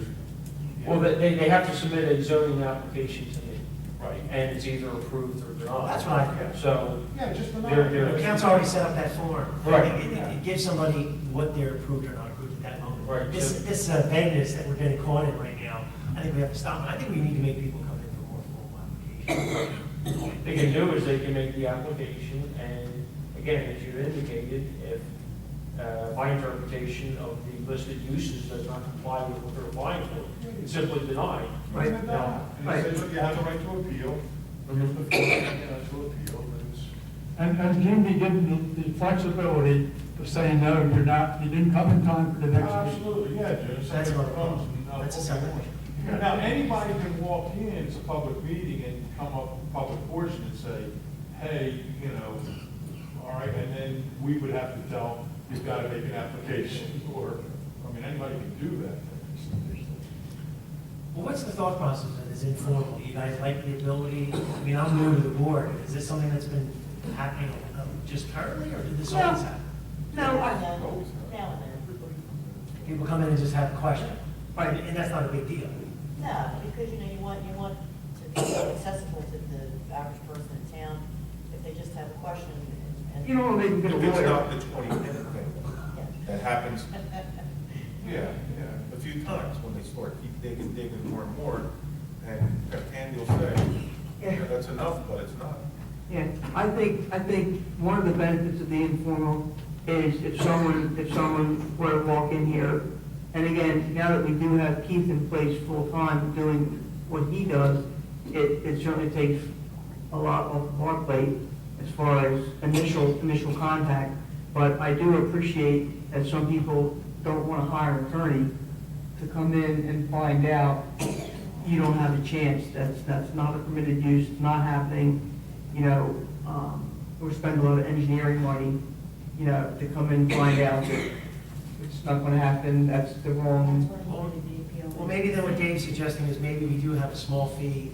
If Keith were to deny, and he wanted a more legitimate, informal, this way, I don't know what you guys feel, I mean, the borough would have to pay for your quasi If you review. Is that what you to think? deny, then their remedy would be to appeal to us, and then put. So informers would just come directly to us, we charge a minimal Yeah. amount of money for Yeah, I mean, that. but I think it should, anybody who want to be put on the agenda has to prepare something, it's got to be submitted 10 days before. a Right, meeting. that's the You big don't want thing. somebody 3 days before, No. saying, oh, I'm going to come in informally. because That doesn't help we're being anybody. surprised. Yeah, yeah, you know, so at least. When they make the decision of the board will not be, Yeah, that this is not a Not mine. denial or a Not final, mine. you know? I think that would be a better idea, because the fact, if they submit it to me, I mean, a lot of times people come in quite often to discuss issues with me. Rather than say, look, why don't you fill out the application, I already told you the answer, I'm going to deny it, and then go fill out another form to get in. They can come in like they do now and talk to me and say, look, I can't approve it, so why don't you just fill out this formal form to cover, you know, Right. sort of, you know, expedite But the we really have to draw a hard line on getting them in time, so that Mr. Oran and Mr. Pettit's office can review them and get them to us in time, so we can go out and look at the properties. I think, The other issue is that if they have a sheet that they're given with the application, It says send them to those two. It's their responsibility and they're not doing it. and I That's think, another issue. well, I think what happens is if maybe, I mean, there's not gonna be that many, so I don't think it would be too cumbersome on you to possibly call Mr. Pettit's office and Mr. Rowan's office and say, okay, we're 10 days before the July meeting. Do you have all of the necessary paperwork for Mr. Tady's informal or application? If they say no, then we contact Mr. Tady and say you're being taken off you're not being put on the agenda because you didn't turn your papers in time for a review to be done. The applicant, a lot of bigger towns have a committee or to determine if the application's complete. Yeah. You've heard of Well, that's that? what I'm questioning. Yeah, You're saying and stuff those said you have this directly to you. application's complete, you don't go on the agenda. Right. Smaller towns usually don't do that because it's, But see, I'm not aware of this. Normally, in my experience, everything is sent into the board secretary, and the board secretary sends it to the professionals. Depends on the town. Depends on the depends on the Yeah, the way the. Because that would eliminate what you're talking about. Jude would be the gatekeeper. Yep. Because June wouldn't have to reach out to these guys, she would just say, well, where's your application? And it's deemed incomplete at that Some of point. them are very big for them to get. And so you're talking about a big project for me to mail them their stuff, they wouldn't get it. Do you go pick it up in the other towns, or how do you guys get the application? You can arrange for that. I mean, if it's a large application, like a Samos property or even that storage. Yeah, because typically, I mean, I was always under the impression, the first thing you do is the application comes in, the secretary deems it appropriate, it goes to the professionals, they review it. You then usually have some dialogue at the review stage prior to us even showing up, is that, you know? In another town we deal with, they actually stamp the plans and everything in as received. Yes.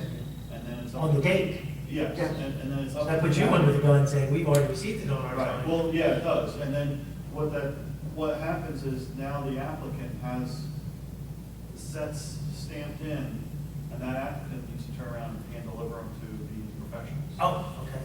So that's another way of doing it. So But- they should bring them to you. But there's a stamp. But you're actually saying it's received at that point. Right. But don't the default parameters begin on that date? Like you have so many days to approve or deny this? Right, but, you know, if we receive, That's if they get it stamped, and that's the issue, is if it gets stamped in on a Wednesday and they don't give it to us until the following Tuesday, Your time frame is our time frame got squeezed, so, you know, we don't particularly like that kind Yeah. of process. Yeah, Who we- makes sure that all the notices are done properly? Who does that? Who makes sure that the certificate, that the lists are sent out and they're properly? That notification, if you Typically, want- they usually bring that to the board secretary. So you make sure that Yeah, they they- like- 200 feet notices in the courier, they're giving you proof of public Yeah, publication. yeah, that's usually the most. There's a lot of boards, you know, at the beginning of the meeting, they say, has this been publicly advertised? Yes. Yeah. Has this been probably notified? Yes. And then we hear it, and things like that. And then you have. 200 foot given by our clerk because of mistake. So Their we input on these have to applications. certify that. Right. That's- How do you get that to them? You're only sending the application. But I would make it incumbent on the applicant, Yeah. getting to Brian and me, instead of June having to send it out. Which is how it is now. Yeah. Yeah. That's yeah. how- But how do we make sure that we are in under 10 days? We should have at least 10. I mean, my work is a lot easier reviewing it than his, it's more technical. But so the engineer should at least have 10 days. Yeah. Yeah, we can't be getting these things 3 days before the hearing. I can't be getting these review letters and go out and say, oh, what did Mr. Pettit mean by this the day before? And I think It's not a good. large project, with deference to John and Brian, if they don't have it done, they should advise us, and I'll contact the applicant. and have it Go off the agenda. Your 60 days has started running now, but we'll put you on the next agenda. Our engineer has not been able to review it. Right. And there's no automatic approval if you don't get your stuff Well, there done. would be, because it's 60, I think it's 60 days, isn't it?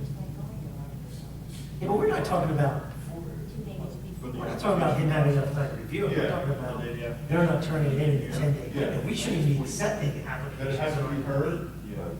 At that So, but that would be the following month anyway. Right. Yeah, the following, Right, so The applications have been 14 days, 10 days. But we shouldn't be accepting it unless it's complete at that 10-day window. Oh, We have to close that door at 10 days. Yeah, or if the, Brian or myself doesn't feel that the application's complete, totally don't go on, we could do that. Yeah, we have to do diligence in tightening this up a little bit. I think it's, yeah, I think it's just become a little. You don't like these things being put on the list. No, I know. We should allow, It's not good for anyone, so. All right, I do have one more thing if you had to Yes. entertain. We're dealing, Mr. Knight and I are dealing with a little problem with another lack of our ordinance not being clear. The definition of business.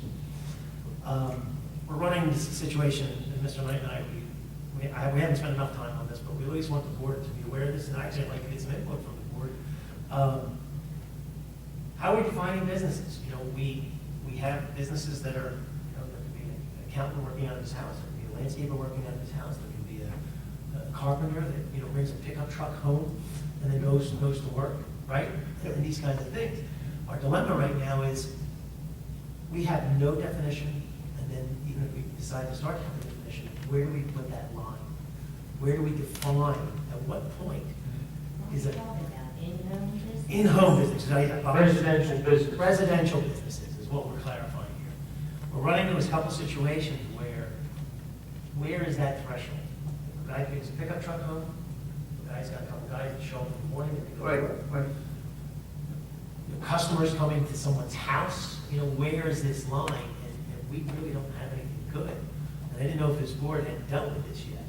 Now, I've had occasion to have different people contact me that perhaps live next to someone that had a tree cutting business where they kept their tree cutting trucks in their side yard, and they would come at 5:30, 6 a.m. and start these big cat diesels up and take off to go to the job site, and they're like, well, I bought a house on Oakland Avenue and I didn't buy into having cat diesels start up at 5:30 in the morning and wake me up, every day, including Saturday.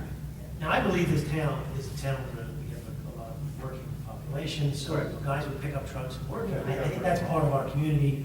We're not going to be a community that says no commercial vehicles are allowed. I know some communities don't allow commercial vehicles, I don't believe that we are a community like that. The question, though, does come up, where's the line? And that's where Mr. Knight and I are having a little bit of a problem, because we've got a few situations here where, and then what do we do? Do we start spot zoning and say, well, certain areas, it's not a big deal? But other areas, like you said, I'm pulling my diesel truck up at 8 o'clock. You mean if the guy comes and You he's start in one his and driveway with all it, board, you're going to know. his truck and he's got his name and all, and he's a plumber, that just should be cited something different because he's a plumber? Or electrician? No, or I something? think we, not. I mean, I want to just clear in my head. It's like me. Because that, No, I don't think the intention is to bring the truck home from work is. no, but it could be his truck, but it could be in business in his name, and he's a one-man show. Right, in other words, he has a garage in the back. No, I didn't say that. But that's what we're saying, That's where what do we're we define saying. it? Where does it? Well, I didn't say, I'm just saying, where you're going to start this, you're going to cite everybody with it. No, that's not the problem. The problem is when, you're missing the point. The issues are coming up when neighbors start to complain about The it. neighbors are complaining about everything. Well, maybe I We can. had an application for home business. We typically have something. This is the only thing I can find in the code, now it says, this is under signs. One non-flashing sign identifying the occupant of a permitted professional office or home occupation.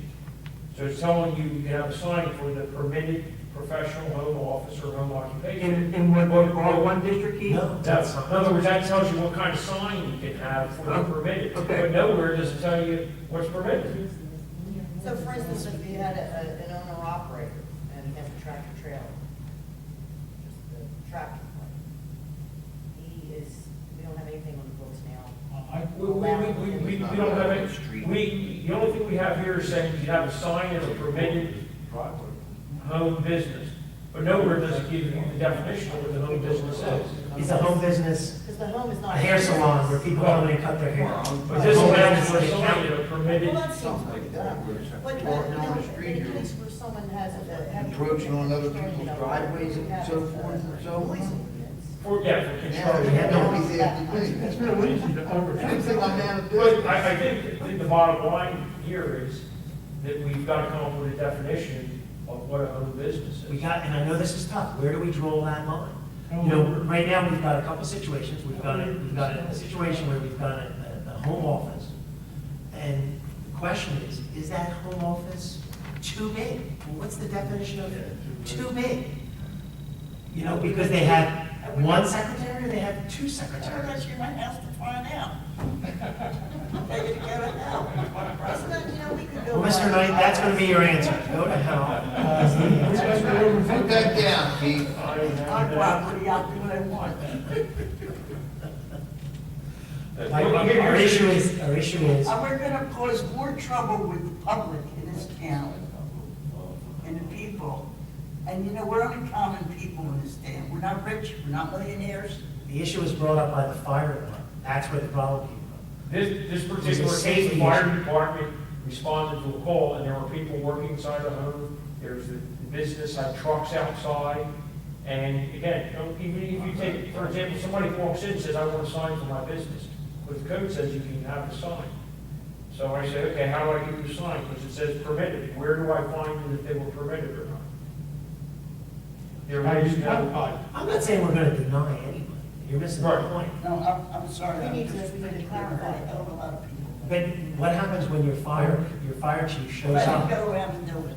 He did, and that's why we have an issue, we have a situation. We have a fire official that's saying we've got a problem, and he's looking at this board and looking at this council to resolve it. And I told him also to go around and find out how many people are handicapped and all if there's any thing that people can go there and get their people to hose right through.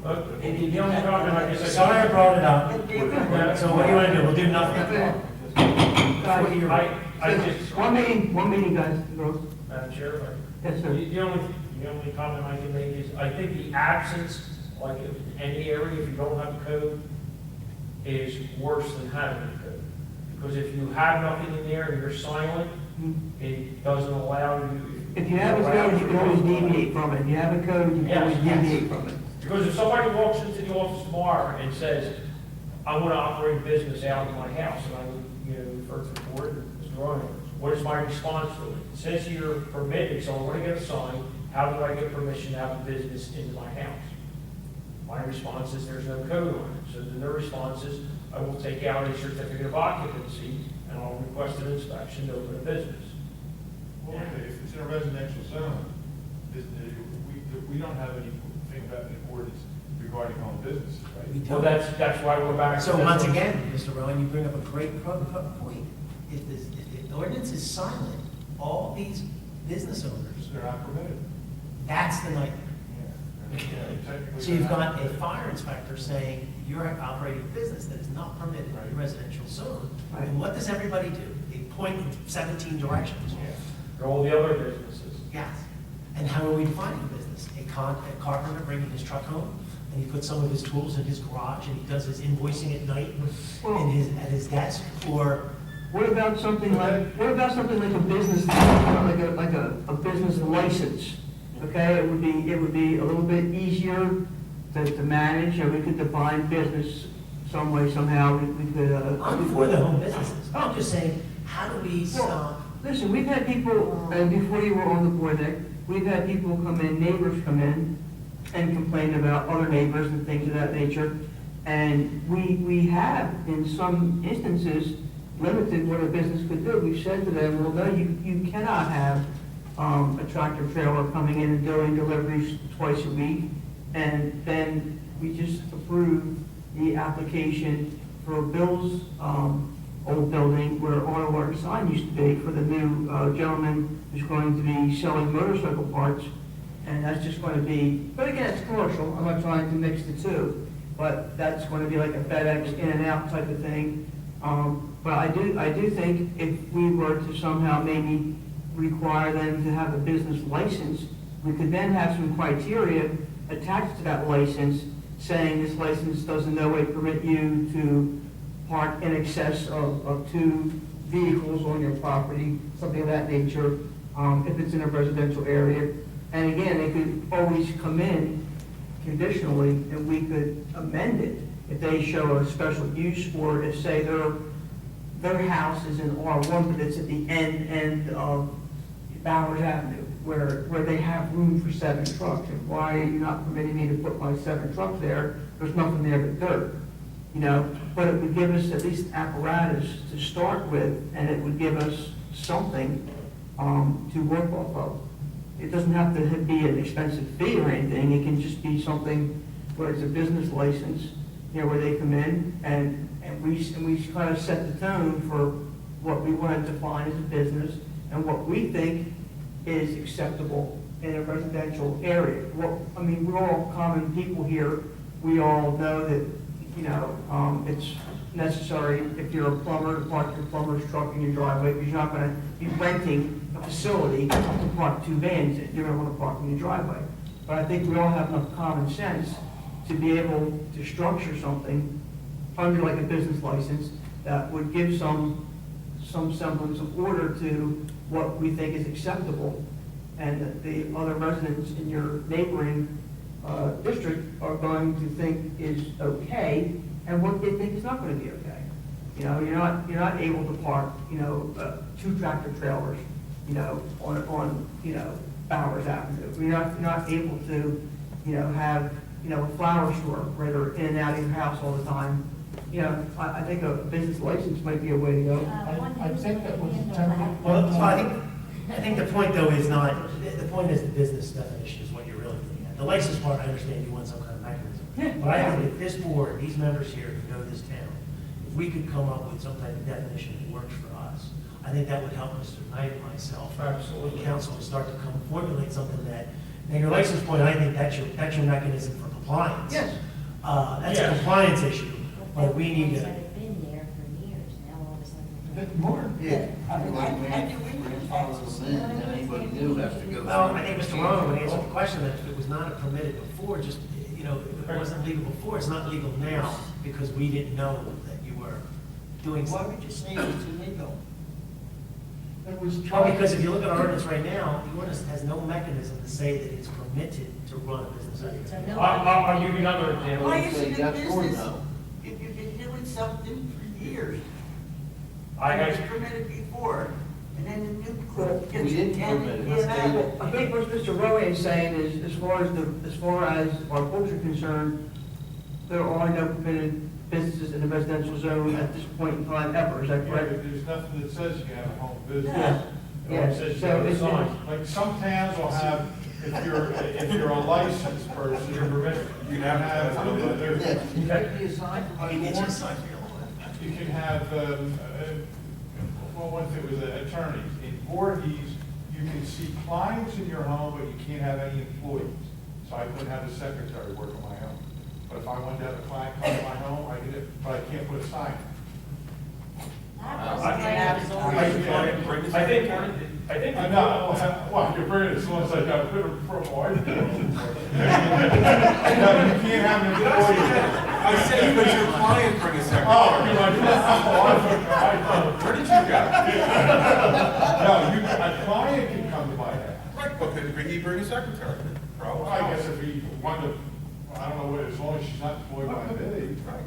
Yeah. But I can't have a secretary. So whatever you want Could your talk to the microphone, Quasi mercantile license, if anybody has a home office, has to have a mercantile. Well, I think what June brings up a pretty valid point. The borough currently has a mercantile license that we're not even really enforcing right now, and we're doing a bad job with that, and we're gonna have to improve on that as we're trying to improve on a lot of things. I'm just saying, we're running into a couple situations, and I don't want them to explode. I'd rather for this board to come up with a nice little definition that allows for the continuation of carpenters and plumbers and landscapers and sign guys, and all of the trade guys that have been doing work in this town for the past 75 years or more, to continue. The question we're running into is this issue about customers, office personnel. That's where we're running into a little gray area. But I think tradesmen know that their principal business activity isn't from their home. They might store their stuff there or bring a truck into a driveway, but they don't do the carpentry there. Well, but that's one of the issues that was brought to my attention was in this one particular case, we've got a contractor who's constantly coming back and forth to his house. Some of his employees are coming back and forth to his house to pick up stuff because the house is becoming like almost a little warehouse area. Right. Then we've got a secretary or two working there. So all of a sudden, this becomes a little gray area. Now, you might say, well, it's really still tiny. Well, what's the definition of tiny? You know what I mean? Like, how do we, I think we just need to focus on one simple question. The answer is not as simple. The question is simple. What will you permit to operate out of a residential? yes. The licensing and the forms and everything, I mean, that's something you have to decide as a secondary. The simple question is, what will you permit the limitations, if any, out of a residential dwelling? Now, the response to that is, like I said, it's not as simple. You have to devise something. But an answer like the mayor mentioned something about, why is it okay for years? I had somebody the past few months come in, they said they wanted to open a boarding room. They want to start renting rooms. Not permitted. Well, it was permitted, and according to them, I don't know, 1963 or 73, we did have it, we were renting rooms, and quote unquote, it was permitted then. My first response is always with people was, what do you have in writing? Well, okay, it's a verbal, not disbelieving anybody, but it's a verbal, it was approved, and her response was, well, everybody knew about it then. Much like the case we have with other businesses, everybody knows about it. So we know about it, the issue is we don't have any mechanism in place of what defines it. And I think that's really what you should be targeting is, yes, we do have them, what do we want to permit, and then that will be up to you to decide what you permit. David, do you work in any other towns that might have, Berlin Township. that might have something that we could maybe curtail in our neighborhood? But the home offices, I think, and like in Voorhees, home office, it's for professional accountants that do tax return, like this was saying. Like Haddon Heights, my goodness, the White Horse Pike is a virtual. Oh, yeah, but I think that's own business offices on both sides of, Well, that's what we can do. We'll look at some other towns. Let's look at some other towns. That's always the best way, I think, if we get a boiler. Hang on. I have a question, NJPO, it asks for anything they have that's valid or invalid in reference to that use. But why can't we just get a boilerplate type of the definition of the business that other towns are using? And then we can amend it to fit. To fit Runnemede. But the ones that I've experienced are like home offices for like an accountant, an insurance agent, and no employees, you can't have any employees. Yeah, let's get a boilerplate, and everybody can take it home. They can take it home with them and chew on it for a couple of weeks, and you can take it with you, and you can take it with you. Hairdressers, women have hair. And we just put it all up and see what sticks. They work in That's the very shop, common. they do. Very common, yeah. Very common. You're right, accountants are very common. Or, Sign guys are too. I started my sign business out of my garage. But when I got too big. Hi, girl. All right. That's all I have, Is that sorry good? about that. Okay. Took too long. At this point in time, let's open the meeting up for a good welfare. If everyone out there, hello, wishes to speak. Visible people? They're still. Okay, we're going to close the good welfare portion of the meeting. Is there any business need to go over tonight? Motion to adjourn? Motion by Mr. Ockley, seconded by Mayor Calvadas. All in favor? Not yet.